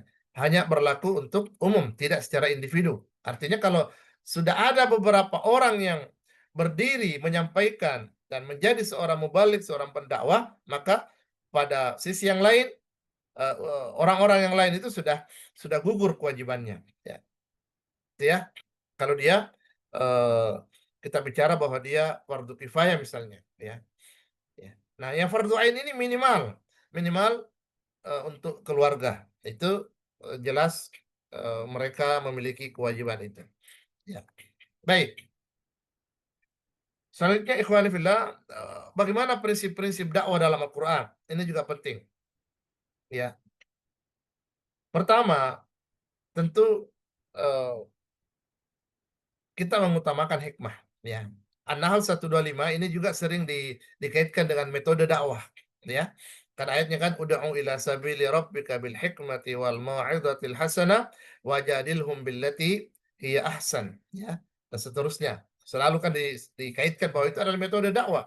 Pertama adalah bil hikmah, kemudian bil mau'izatil hasanah, kemudian dengan wajadilhum bil jidal ya, dengan diskusi, dengan debat yang positif misalnya.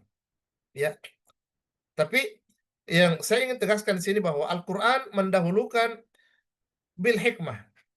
Mendahulukan itu. Ya. Artinya apa? Ketika Al-Qur'an mendahulukan bil hikmah, maka seseorang ketika berdakwah, ya, metode pertamanya dan utamanya adalah bil hikmah. Ya. Bukan dilompati, ya. Ya. Bahkan sebenarnya hikmah ini yang harus arif dan bijak ini ya yang harus menyelimuti semua bentuk dakwah kita, ya. Mau'izah hasanah, bahkan kalau toh berdiskusi berdebat pun harus bil hikmah, ya, itu semua, ya.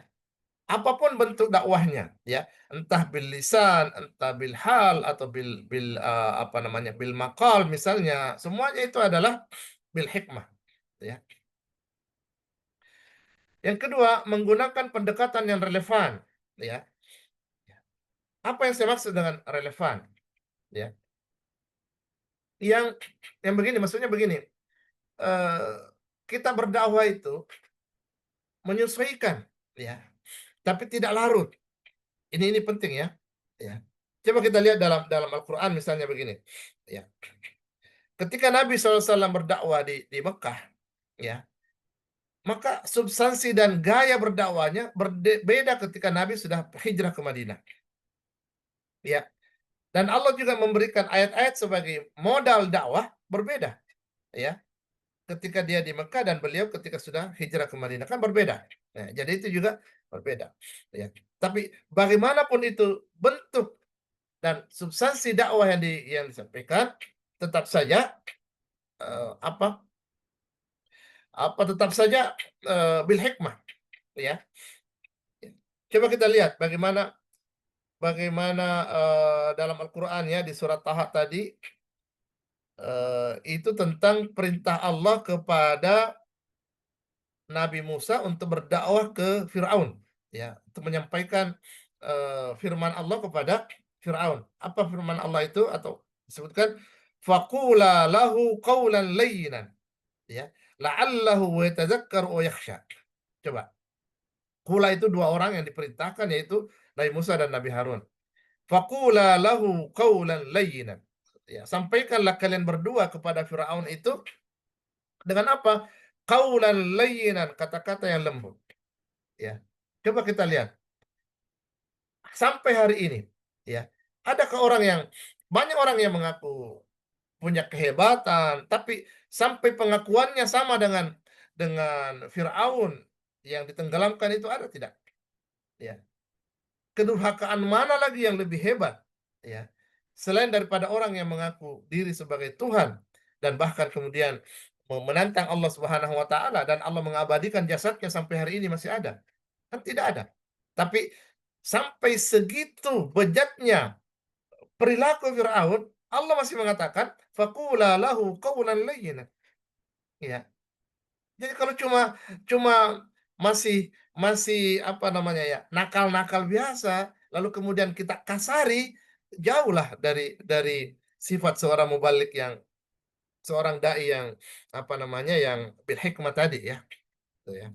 Kemudian menyampaikan dengan akhlak mulia, ya, tadi sudah ada ya kepribadian seorang mubalik itu ya harus menyampaikan dengan akhlak yang mulia, ya. Ke dalam Al-Qur'an kan disebutkan itu ya bahwa fabima rahmatin minallahi lintalahum ya. Ya, sekiranya bukan karena rahmat Allah kemudian kamu lintah itu kamu berlemah lembut pada mereka, lamfaddu min haulik, ya. Mereka akan menghilang, mereka akan melarikan diri darimu wahai Muhammad, ya. Ya, tapi karena kamu berlemah lembut, mereka mau mendekat, akhirnya mendengar dakwah dan masuk Islam. Ya. Kenapa? Karena akhlak. Ya. Bahkan kalau kita lihat sejarah itu banyak umat Islam yang kemudian mereka masuk ke dalam agama Islam ini karena akhlaknya Nabi, utama lebih dulu daripada dakwah yang disampaikan secara lisan, tapi dakwah secara perilaku itu yang pertama. Kemudian tadi juga ada mengandalkan kesabaran. Tadi ada yang menyampaikan bahwa dakwah itu ya harus sabar karena ada proses, ya. Ya. Tidak bisa seperti membalikkan telapak tangan, ya. Satu budaya tradisi yang dekat dengan kesyirikan misalnya sudah bertahun-tahun, berpuluh tahun, bahkan beranak pinak dalam satu masyarakat, lalu kemudian kita datang ingin membalikkan keadaan dalam 1 bulan, itu bisa dikatakan syibhul mustahil, ya. Ya, walaupun tidak ada yang mustahil, tapi paling tidak pekerjaan berat, ya. Nah, maka diperlukan kesabaran, ya. Nah, jangan putus asa juga, ya. Tuh, ya. Makanya dalam Al-Quran, fasbir inna wa'adallahi haqqa, ya. Wa la yastakhifannaka alladziina la yuqinun. Maka bersabarlah kamu, kata Allah, ya.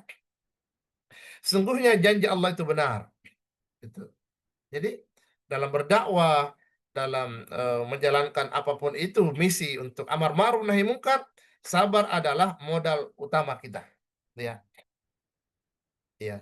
Wasbir ala ma yaquluna wahjurhum hajaran jamila, itu di surah Al-Muzammil, ya. Ya. Sabarlah, kata Allah, ya, atas apapun yang mereka lakukan. Mereka katakan, ya. Rasul bagaimana dibully, ya.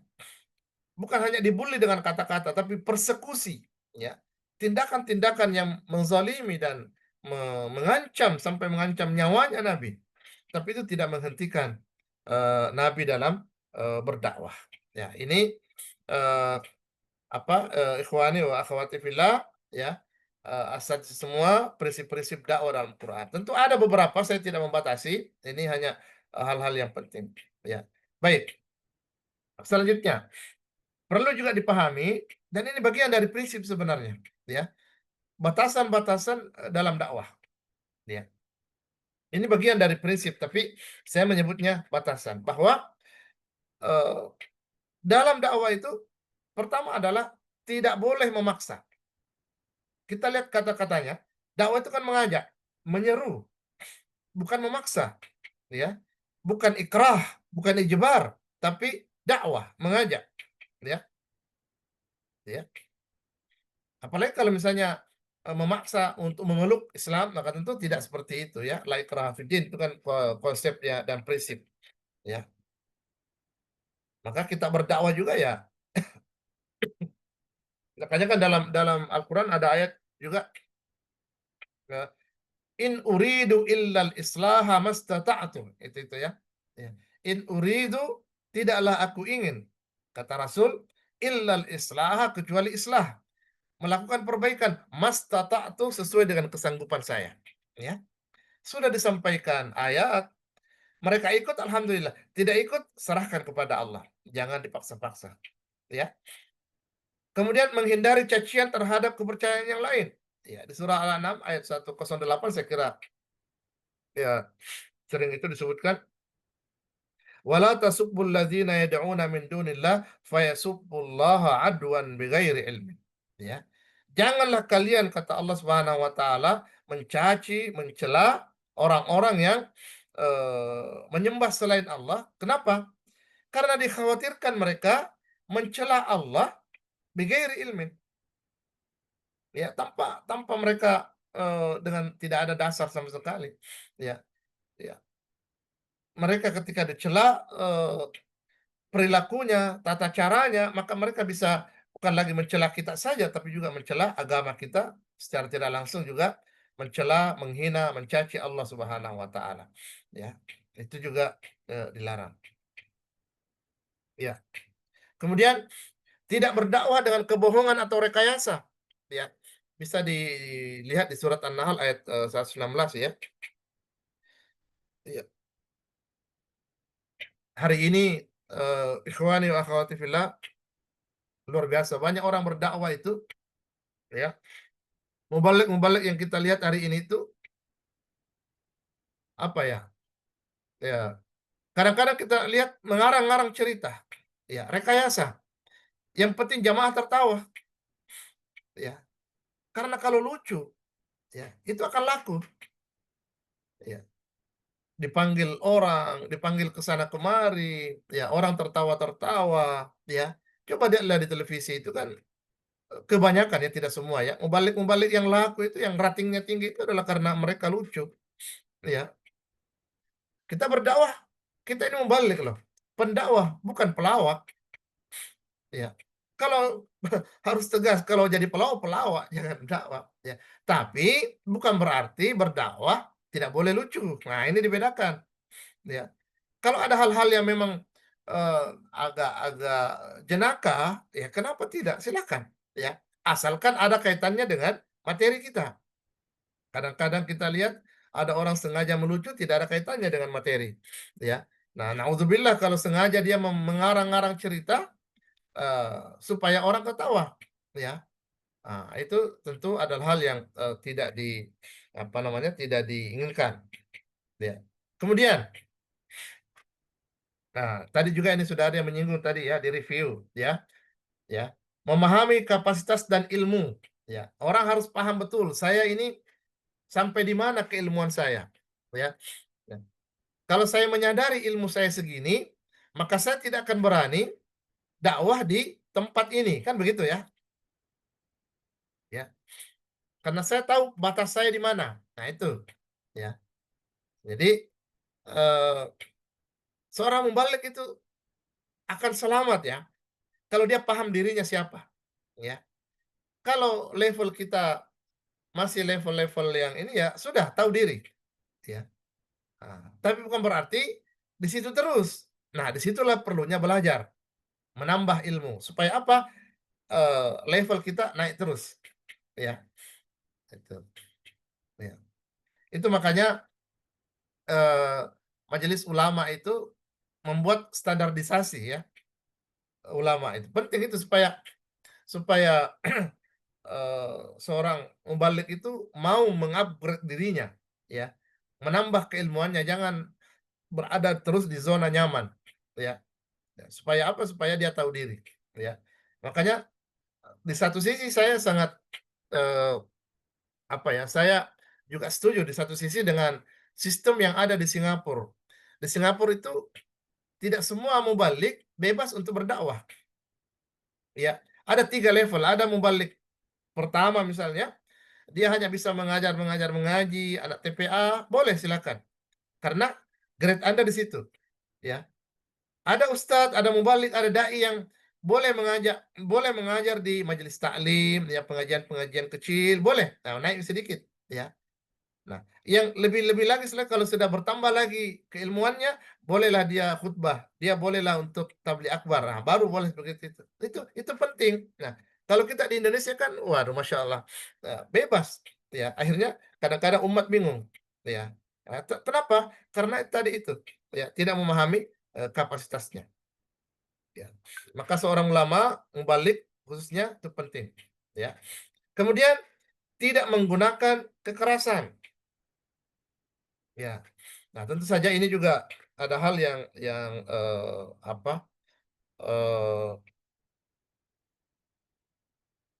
sangat kita inginkan ya. Tidak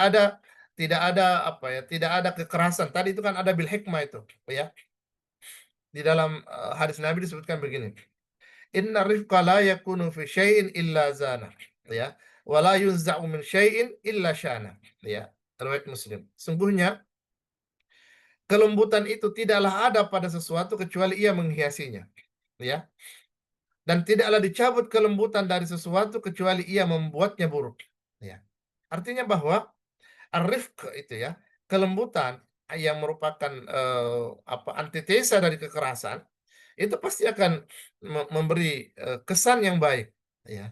Tapi kalau marah-marah, keras dan seterusnya, itu akan memberikan kesan yang buruk. Tapi ingat, ya, saya tidak mengatakan bahwa selamanya, ya, ada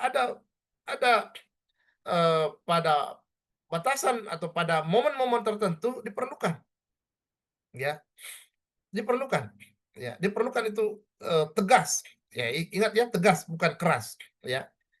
Tapi pada momen yang lain memang dibutuhkan juga lemah lembut, ya, seperti itu, ya. Kan dalam hadis Nabi kan disebutkan itu ya, man ra'a minkum munkaran falyughayyirhu biyadihi, ya kan, fa illam yastati fa bilisani, kan itu tingkatan-tingkatan, ya. dengan tangannya, dengan lisannya, ya, kemudian dengan hatinya. Ya, tingkatan-tingkatan itu perlu diperhatikan. Ya, baik. Ikhwani fillah, saya sampai pada bagian akhir ya. Setelah ini boleh kita diskusi ya. Bahwa dakwah adalah tanggung jawab kita. Ya, itu harus kita sadari ya. Ya. Ada risalah Allah Subhanahu wa taala dan itu kita harus sampaikan kepada siapapun dan pertama-tama tentu kepada diri sendiri ya. Kenapa? Karena itu merupakan kewajiban kita semua ya, dan kita ya sebagai penerus ya para nabi, para ulama menyampaikan kebaikan ya, mencegah kemungkaran ya, dan membangun masyarakat yang beriman.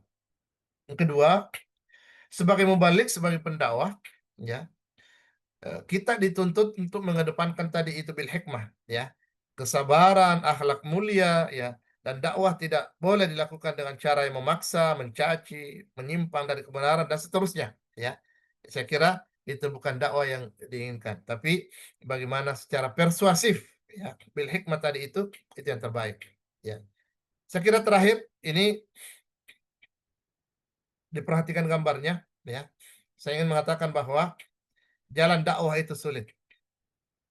Jika menemukan jalan yang mudah, jalan yang lurus, ya mudah dalam berdakwah, maka antum harus hati-hati. Bisa jadi itu bukan jalan dakwah. Bisa jadi itu antum salah jalan. Ya, sesat jalan, bukan jalan dakwah. Karena dakwah itu sulit, berliku, banyak durinya. Ya. Maka kalau antum serius di jalan ini menjadi mubalik, harus siap menghadapi ini. Ya. Kalau tidak siap, ini baru 3 hari, boleh silakan mengundurkan diri.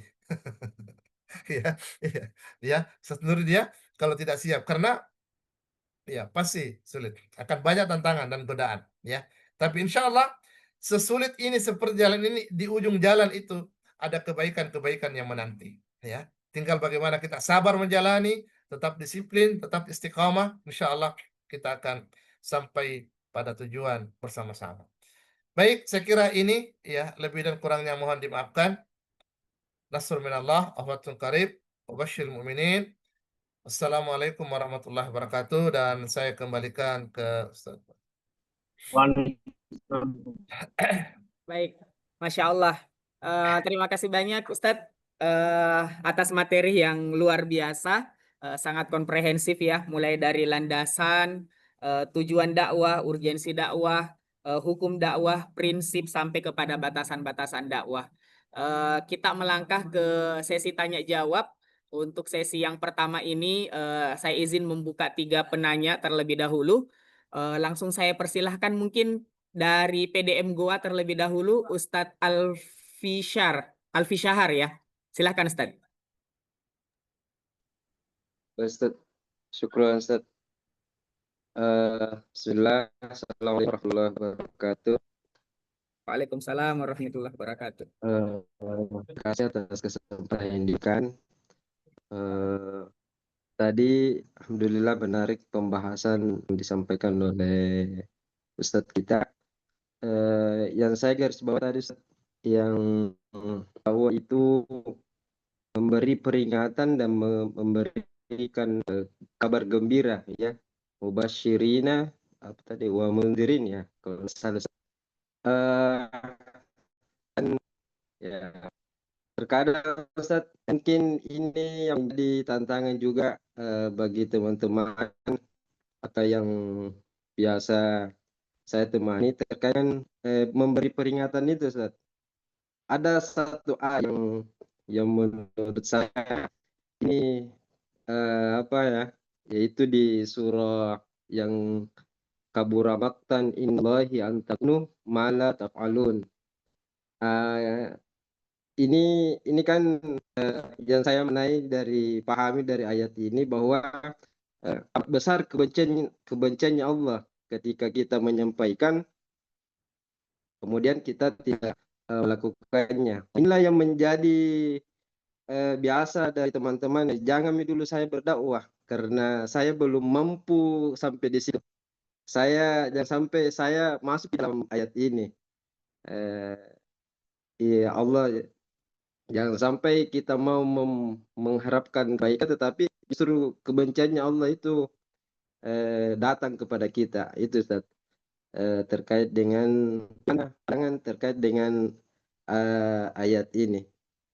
Terima kasih, saya kira demikian. Baik, terima kasih banyak Ustadz Alfi Syahar ya. Saya ke perempuan mungkin dulu dari PDA Takalar. Boleh Ustazah Rasdiana silakan. Bismillahirrahmanirrahim. Assalamualaikum warahmatullahi wabarakatuh. Waalaikumsalam warahmatullahi wabarakatuh. Moderator, baik langsung saja Ustadz. Di awal tadi Ustadz telah menjelaskan bahwa seorang mubalik itu sangat penting memiliki ilmu logika. Tentu harus menguasai juga ilmu Al-Quran dan Al-Hadis minimal. Nah, bagaimana dengan seorang dai? Dalam hal ini mungkin bisa dikatakan saya juga termasuk masih lemah dalam ilmu logika. Nah, kira-kira kiat-kiat apa yang perlu ditempuh untuk menambah ilmu atau wawasan kita terkait ilmu logika? Mungkin ada referensi buku-buku yang harus dibaca atau mungkin apa yang harus kami lakukan untuk mengupgrade diri. Kemudian lanjutannya adalah Ustadz, bagaimana strategi dakwah kita ketika menghadapi orang atau mad'u, orang yang kita seru itu lebih mengutamakan ilmu logika ketimbang dalil-dalil. Contoh, misalkan terkait seruan untuk menggunakan jilbab atau menutup aurat. Nah, terkadang mereka mengatakan bahwa menutup aurat itu memang penting, tapi yang penting itu hatinya dulu atau akhlaknya dulu. Mungkin seperti itu Ustaz. Dua pertanyaan dari kami. Syukran wa jazakumullah khairan. Assalamualaikum warahmatullahi wabarakatuh. Waalaikumsalam warahmatullahi wabarakatuh. Terima kasih Ustazah Rasdiana. Dari Goa sudah, dari Takalar kita mengutamakan yang belum sering bertanya di hari-hari sebelumnya ya. Saya ke Ustazah Nurliana, silakan Ustazah. Iya, syukron terkait kesempatan yang diberikan ke Kanda Fauzan. Jadi di sini saya lebih ke pertanyaan, kan terkadang Ustadz ujian berdakwah itu tidak hanya datang dari eksternal saja. Biasanya kan terkadang yang selalu ditakutkan itu ketika kita berdakwah, kadang orang lain tidak mau ikut dengan apa yang kita katakan ataupun bersinggungan dengan sesama mubalik. Tetapi jarang di antara kita yang melihat ternyata ada ujian yang berada di lingkup internal diri kita sendiri, yang kadang itu lupa untuk kita sadari, Ustadz. Nah, yang menjadi pertanyaan saya di sini, bagaimana cara kita untuk menanamkan ke dalam diri kita sebagai seorang mubalik nantinya, agar ketika kita menyampaikan sebuah kebenaran atau menyeru kepada kebaikan, Ustadz, itu tidak disertai dengan sifat merasa paling pintar, paling mengetahui segala sesuatu, paling paham dalil dan sebagai macamnya, karena yang namanya manusia biasa ya tentunya kita berpotensi untuk diakui oleh orang lain, mendapatkan validasi dari orang lain. Nah, sehingga kadang niat awal tak Ustadz untuk menjadi mubalik, untuk lurus ini untuk syiar Islam, tetapi ternyata di pertengahan jalan itu malah terkontaminasi dengan benih-benih kesombongan, Ustadz. Dan itu yang jujur kami pribadi yang apa istilahnya menjadi sebuah merupakan ujian internal seperti itu. Jadi bagaimana caranya sehingga kita sebagai seorang mubalik ke depan ini sehingga bisa merem atau bisa meminimalisir lahirnya sifat-sifat kesombongan itu ketika kita menyampaikan sesuatu. Syukran Ustadz. Baik, terima kasih Ustazah Nurliana. Alhamdulillah Ustadz di sini Ada 3 pertanyaan. Yang pertama pertanyaan dari Ustadz Alfi Syahar. Ini mungkin berkaitan dengan tafsir ayat kabura maqtan indallahi an taqulu ma la taf'alun, di mana ayat ini seringkali oleh para mubalik atau di antara kita sepertinya menjadi batasan untuk menyampaikan peringatan berkaitan dengan prinsip dakwah tadi yang disampaikan, yaitu peringatan dan menyampaikan kabar gembira. Kemudian pertanyaan yang kedua dari Ustazah Rasdiana, ini berkaitan dengan kiat-kiat untuk mempelajari ilmu logika karena dibutuhkan analogi-analogi khusus dalam menyampaikan dakwah. Kira-kira apa yang perlu dilakukan kiat-kiatnya, dan bagaimana strateginya Ustadz jika ternyata dakwah kita ini seringkali terhalang oleh ilmu semacam ini, oleh orang-orang yang mengutamakan ilmu logika tetapi kemudian tidak berlandaskan oleh dalil-dalil ayat. Dan yang ketiga pertanyaan dari Ustazah Nurliana dari Takalar juga, ini berkaitan dengan dakwah ini seringkali ujiannya juga bukan hanya dari eksternal ya, tapi juga dari dalam diri. Secara internal bahwa kita seringkali diuji dengan kesombongan, dengan rasa ria, dengan keangkuhan ilmu dan sebagainya. Bagaimana cara yang bisa kita lakukan kira-kira untuk meretas hal-hal yang seperti ini? Untuk menjawab ini langsung saya serahkan kepada Pak Dr. Ilham Mukhtar untuk menjawabnya. Disilahkan Ustadz. Baik, syukran Ustadz ya, dan Bapak dan Ibu, Ustadz dan Ustazah yang bertanya pada malam hari ini. Iya, pertama begini, bahwa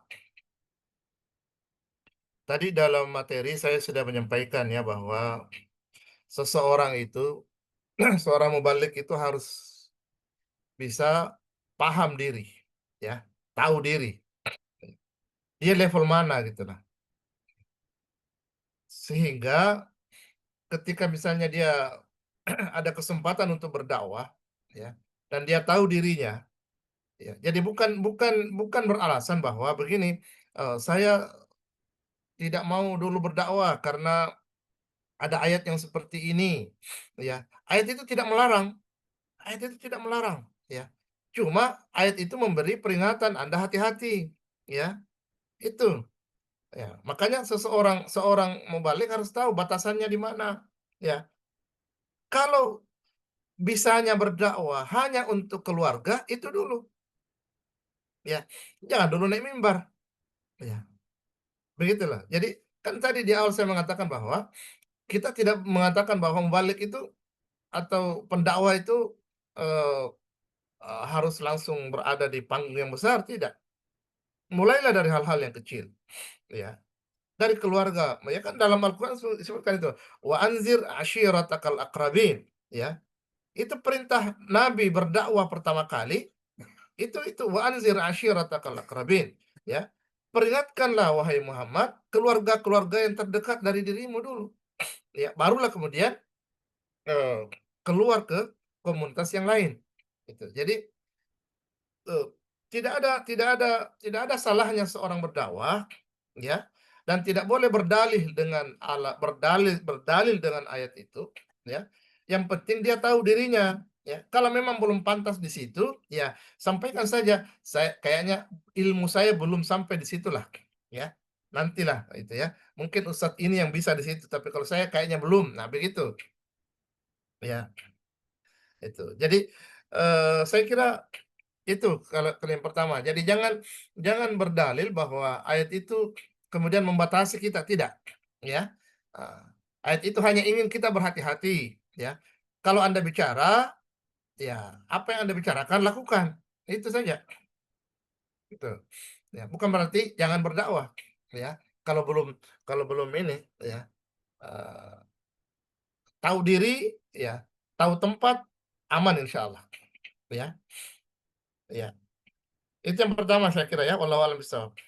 Kemudian yang kedua dari Ibu Rasdiana ya, Ustazah Rasdiana, ya, yang saya tadi di awal ya, bukan ilmu logika, analogi, ya. Jadi berbeda antara logika dan analogi. Logika ini kan mantik ya. Ya memang ada sedikit kaitannya. Kalau kita bicara logika atau mantik itu sangat diperlukan loh dalam berdakwah. Ya, saya kira kalau sering mendengarkan video melihat videonya Zakir Naik, ya, itu beliau memang hafal Al-Quran, hafal Bible dan beberapa kitab-kitab yang lain, tapi dia punya ilmu logika yang mantap.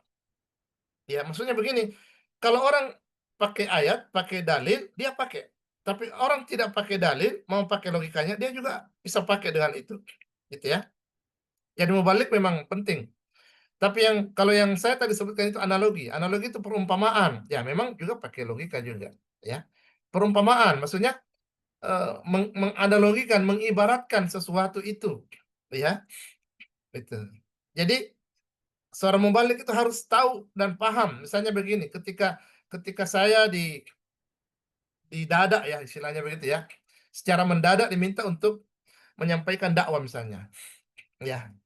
Wah, apa ya materi kemarin ini saya sudah sampaikan, apa lagi ya? Itu kan kadang-kadang itu blank itu, ya. Apalagi ini mau disampaikan, belum siap ini, tiba-tiba ini. Tapi begitu kita lihat di samping kita ada botol minuman, wah, apa ya? Kira-kira dari botol ini apa ini? Nah, dari sini kita bisa dapat ide ini, ya. Ya langsung saja, jamaah sekalian, kalau air ini saya isi dengan air putih, ya. Harganya berapa? Oh, 5.000, mereka akan mengatakan begitu. Kalau botol ini saya isi dengan kopi susu, ya, botol yang sama harganya berapa? Pasti dia akan mengatakan, oh, lebih ini. Kalau botol ini saya isi dengan madu, harganya berapa? Pasti lebih mahal. Ya. Kita akan masuk, inilah manusia. Inilah diri manusia. Ya. Kita semua sama diciptakan oleh Allah Subhanahu wa taala, tapi derajat kita berbeda apa yang ada dalam hati kita. Baru masuklah ayat, masuklah hadis, jadilah materi. Ya, itu yang saya maksud. Gitu ya. Itu yang saya maksud. Ya, jadi seorang mubalik kalau menguasai itu insya Allah aman dalam bahannya ya. Baik. Kalau kiat apa supaya bisa semakin ini? Begini. Tahu enggak pesepak bola termahal hari ini? Ustaz Fauzan siapa? Nah, Ronaldo atau Messi? Hah? Nah, tahu kan semua kenapa beliau mahal? 11 orang dalam satu tim, ya. Tapi gajinya tidak sama. Kenapa? Karena kepandaiannya, kemahirannya dalam main bola. Nah, apakah kemahiran itu muncul begitu saja? Kan tidak. Kan tidak. Butuh proses, butuh latihan, ya. Ada seorang temannya ini Ronaldo ya mengatakan bahwa ya saya tidak heran Ronaldo mencapai detik tingkat yang sampai hari ini. Jarang orang yang mencapai itu. Kenapa? Karena dia sudah latihan pada saat belum ada orang yang bangun untuk latihan, dan dia masih latihan sementara semua orang sudah berhenti latihan. Coba. Nah, apa kuncinya? Kalau ingin mencapai level yang semakin tinggi, semakin baik, maka 3L. 3L. Pertama adalah latihan. Ya. Yang kedua, latihan lagi. Yang ketiga, latihan lagi. Ya. Jadi tidak ada berhentinya. Ya. Latihan, latihan, dan latihan. Dari satu mimbar ke mimbar yang lain, dari satu podium ke podium yang lain, dari satu majelis ke majelis yang lain, itu latihan. Itu latihan. Maksudnya apa? Jangan pernah berpuas diri. Begitu kita turun dari mimbar, kita sudah harus punya, paling tidak kita sudah ada pikiran, kira-kira apa tadi yang kurang ya dari saya. Ya. Ingat ya, audiens kita, jamaah kita itu beda-beda loh. Ya. Ada audiens betul-betul memperhatikan, menyimak materi kita. Ayat apa tadi Ustaz sampaikan? Oh, materi apa? Ada loh. Ya. Tapi ingat, ada juga audiens kita memperhatikan baju yang kita pakai. Iya, iya, ustazah, apalagi kalau majelis taklim. Oh, ada itu. Pasti dia bilang, kayaknya pekan lalu itu bajunya ustaz, Di. Masa itu lagi? Coba. Ada. Ada ibu-ibu yang perhatiannya pada pakaian, bukan pada ceramah, walaupun matanya sama-sama ke depan. Jadi hati-hati. Ya, ya. Nah, ini yang perlu kita perhatikan semua. Ya. Jadi jam terbang ini menentukan jam terbang, ya.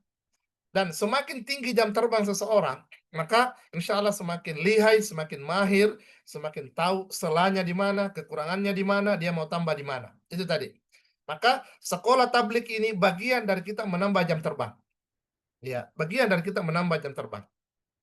Ya. Kemudian, ya, itu kan sekolah pilot itu jam terbang, mau jam terbang itu kan ada sekolah itu ya. Mereka ada pangkat-pangkatnya itu. Ya. Nah, mubalik juga seperti itu. Ya. Kemudian yang ketiga ya, Ibu Nurliana tadi. Nah, kalau ujian dakwah internal begini. Yang paling penting itu Ustazah adalah perbaiki niat. Perbaiki niat. Ya. Kita berdakwah, kita apa? Memang niat kita apa sih? Materi duniawi atau untuk memperbaiki? Ya. Makanya dalam ayat yang tadi saya sebutkan, in uridu illal islah. Tidaklah aku inginkan, itu prinsip, kecuali islah. Islah itu perbaikan. Ya. Kalau sudah niatnya seperti itu, materi akan ikut. Tapi kalau yang kita dahulukan adalah materi, maka yang tujuan utamanya menjadi tidak ikut. Ya. Dalam hadis Nabi disebutkan, man kana hammuhud dunya, siapa yang orientasinya adalah dunia, materi, ya, maka dunia akan menghinakannya. Tapi siapa yang orientasinya adalah akhirat, maka Allah akan memudahkan baginya jalan-jalan yang lain, pintu-pintu yang lain, ilmu-ilmu yang lain. Tapi kalau materi yang kita kejar, maka justru materi itu akan menghinakan kita. Maka sekali lagi perbaiki niat. Ya. Kita jadi mubalik, kita jadi apa, memang apa sih yang kita inginkan? Ya. Tapi jangan kemudian disimpulkan kalau begitu seorang ustaz, seorang mubalik tidak boleh terima amplop. Bukan begitu maksudnya. Ya. Ya. Ya, bukan itu maksudnya. Maksudnya begini, ya. Ustadz itu mengalokasikan waktu, menyiapkan diri dengan baik. Itu butuh perhatian, butuh energi, butuh apa. Nah, kalau kemudian dibalas dengan diberikan sesuatu, itu wajar, ya, itu wajar. Tapi jangan gara-gara itu lalu berhenti. Itu maksudnya ya. Jangan sampai membanding-bandingkan. Oh, saya kemarin di masjid itu sekian. Ya, saya di majelis ini sekian. Saya di situ mau nanti deh. Nah, catat itu. Itu kurang itu. Ya. Itu kalau sudah seperti itu, sudah keliru itu. Ya. Ya. Ya. Jadi ada juga Ustadz yang saya pernah dengar bilang begini, bahwa kita bicara amplop ini ya. Amplop itu apa ya? Untuk mengikat keikhlasan. Gitu. Semakin tebal amplopnya, semakin terikat keikhlasannya. Ya. Kenapa? Karena mohon maaf, ya, tidak ada kaitannya, mohon maaf, amplop dan isinya dengan keikhlasan, tidak ada kaitannya. Ya. Ya. Jangan antum pikir bahwa kalau tidak ada dikasih lalu ikhlas. Semakin tidak ikhlas.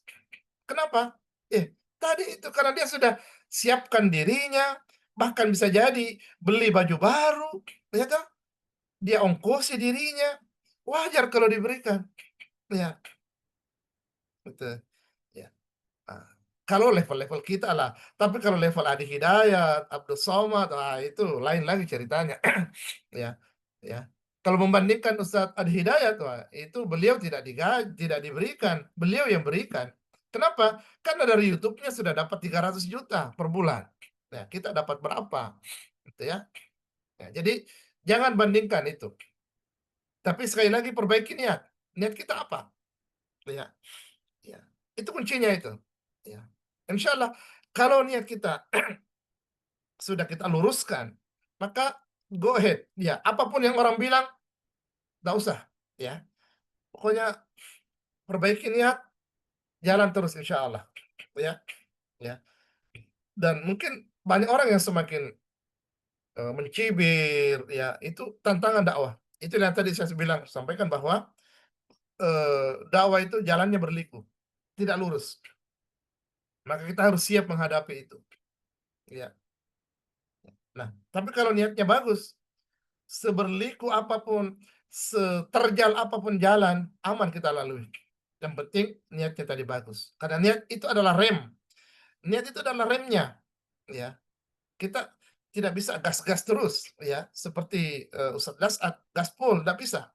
Ya, harus ada remnya juga. Karena kalau tidak, wah, ya. Maksudnya begini, konkretnya terakhir, ya.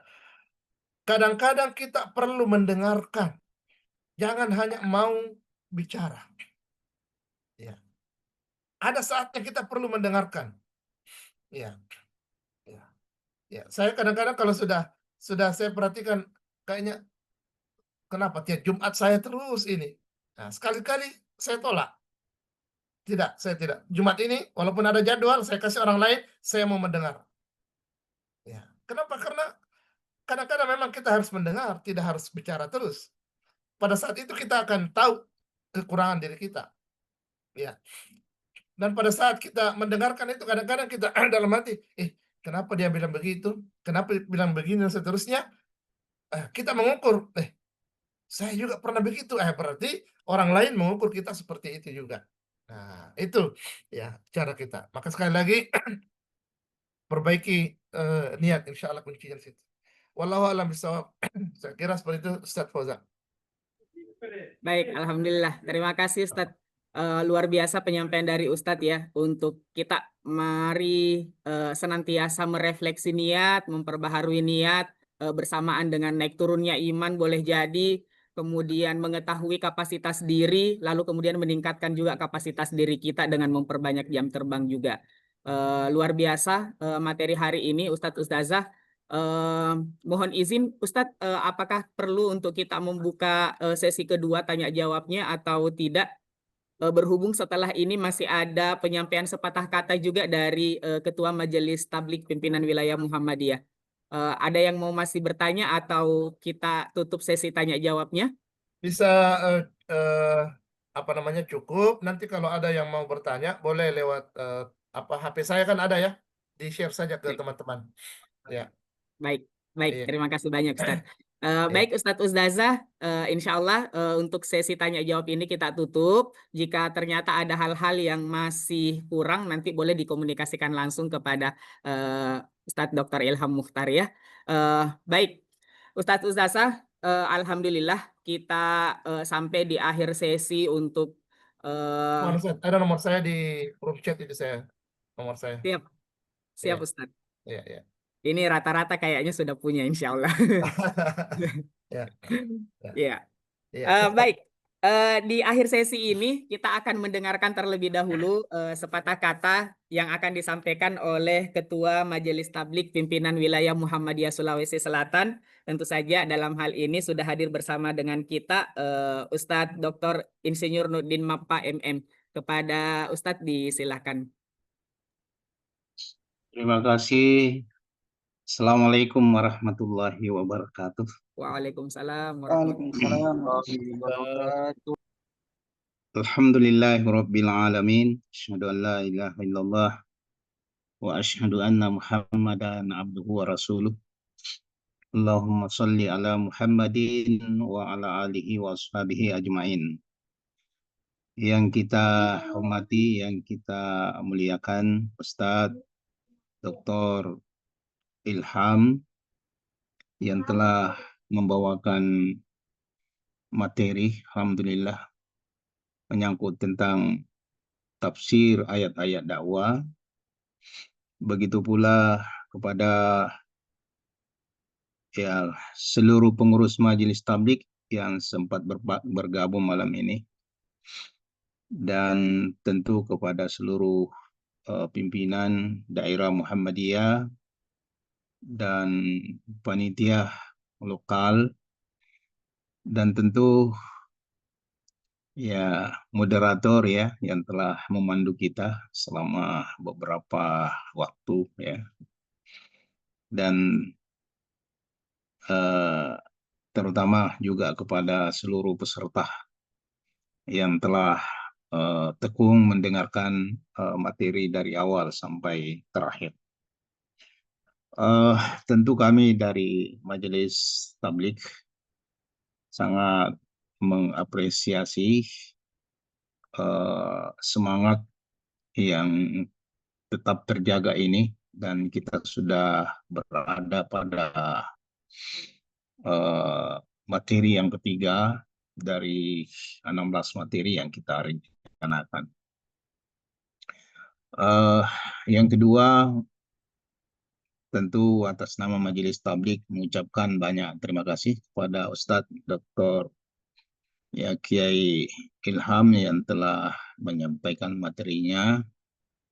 Mudah-mudahan tadi para peserta ya, saya perhatikan luar biasa menyimak, betul-betul memahami apa yang telah disampaikan beliau dan menjadi modal kita di dalam meningkatkan kualitas diri untuk menjadi seorang mubalik. Insya Allah tentu ya, karena kita ini berharap terus berlanjut, tentu harapan kami dari Majelis Tabligh istiqamah ya, konsekuensi terhadap peserta dalam mengikuti sampai terakhir ya, tetap terjaga, dan tentu atas nama Majelis Tabligh mendoakan semuanya sehat-sehat agar kita semua bisa tetap bersama di kegiatan ini untuk insya Allah ya menyelesaikan kegiatan ini sampai akhir.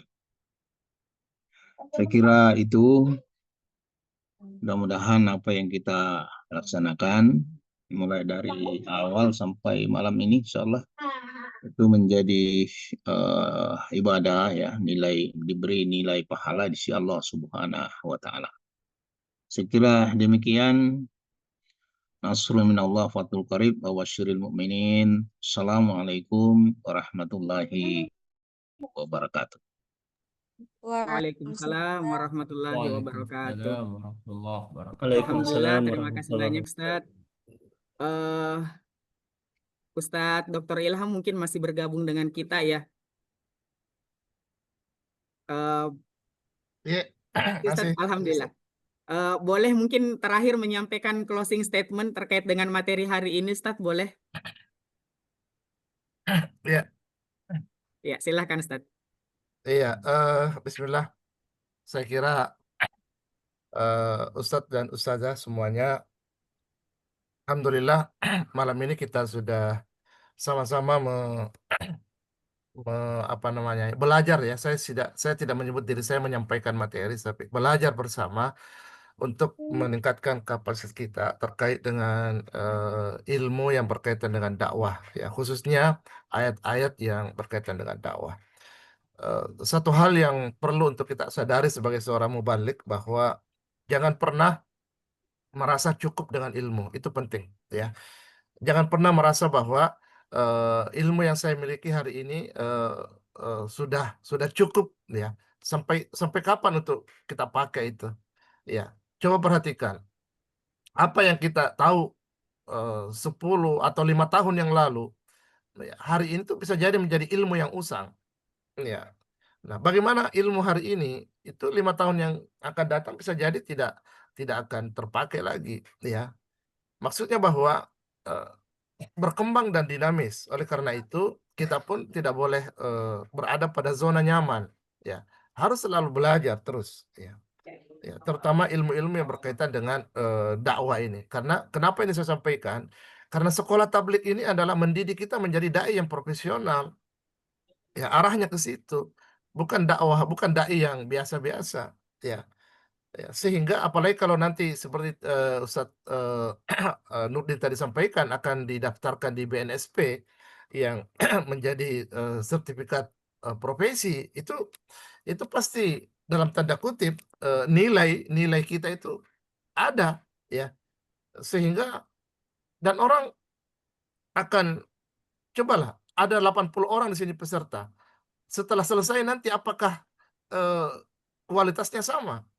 Ya, tidak, saya kira. Tergantung bagaimana kita memanfaatkan kesempatan yang diberikan ini. Jadi, sekali lagi ya, bahwa jangan pernah kita merasa cukup, tapi teruslah belajar.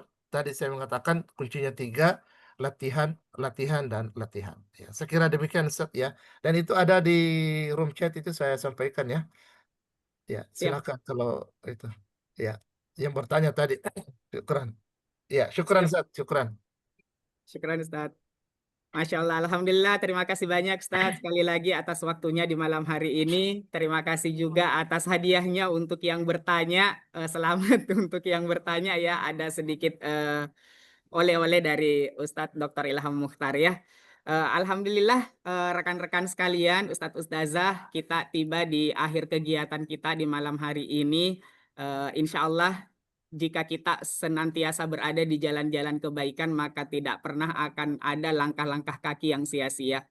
Semoga telinga yang mendengar dengan hati yang terbuka atas ilmu-ilmu yang disampaikan senantiasa bernilai pahala di sisi Allah Subhanahu wa Ta'ala. Ilmu telah kita petik, nasihat sudah menyentuh relung hati kita, dan kini saatnya di malam hari ini kita berpisah sejenak ya, karena insya Allah masih bertemu lagi di esok hari. Semoga hati-hati kita senantiasa selalu terikat dengan cinta kepada Allah Subhanahu wa Ta'ala dan Rasul-Nya tentu saja. Mari kita tutup majelis ini dengan membacakan doa kafaratul majelis. Subhanakallahumma wa bihamdik asyhadu an la ilaha illa anta astaghfiruka wa atubu ilaik. Dan bersama-sama mengucapkan hamdalah alhamdulillahirabbil alamin. Alhamdulillah. Ya, Ustadz Ustazah, semoga pertemuan ini juga menjadi saksi ya di Yaumul Hisab nantinya, dan menjadi sebab Allah kemudian memasukkan kita di dalam surganya kelak insya Allah. Sampai bertemu kembali di esok hari, tetap semangat, semangat dalam hijrah, tetap istiqomah dalam dakwah. Semoga Allah senantiasa menjaga kita semua. Saya tutup dengan ucapan billahi fisabilil haq, fastabiqul khairat. Assalamualaikum warahmatullahi wabarakatuh. Waalaikumsalam warahmatullahi wabarakatuh. Ya. Saat sekalian, sebelum meninggalkan Zoom, silakan mengisi absen dulu yang belum. Waalaikumsalam warahmatullahi wabarakatuh. Ya, sekali lagi kepada seluruh peserta yang belum mengisi absen agar mengisi memang pakai. Ya. Karena setelah ini absensi akan kami tutup.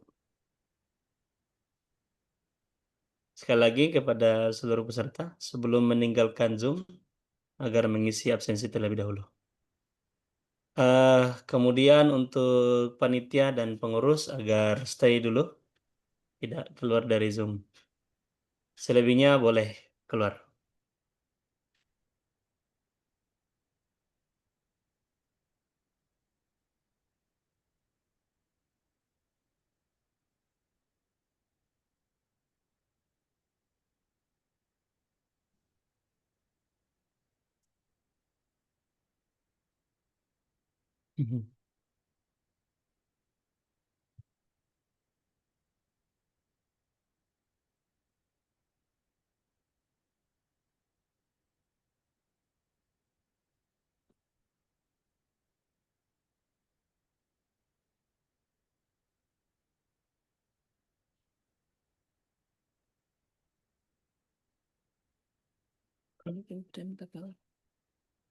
Ya, sekali lagi bagi peserta dimohon untuk keluar dari Zoom karena ada pembahasan khusus bagi pengurus dan panitia.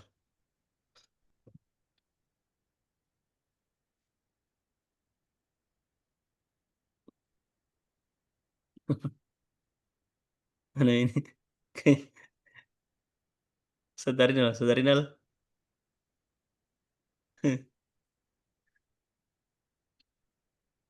memantau monitor. Mohon tindakan lanjut, Ustaz. Siap, siap.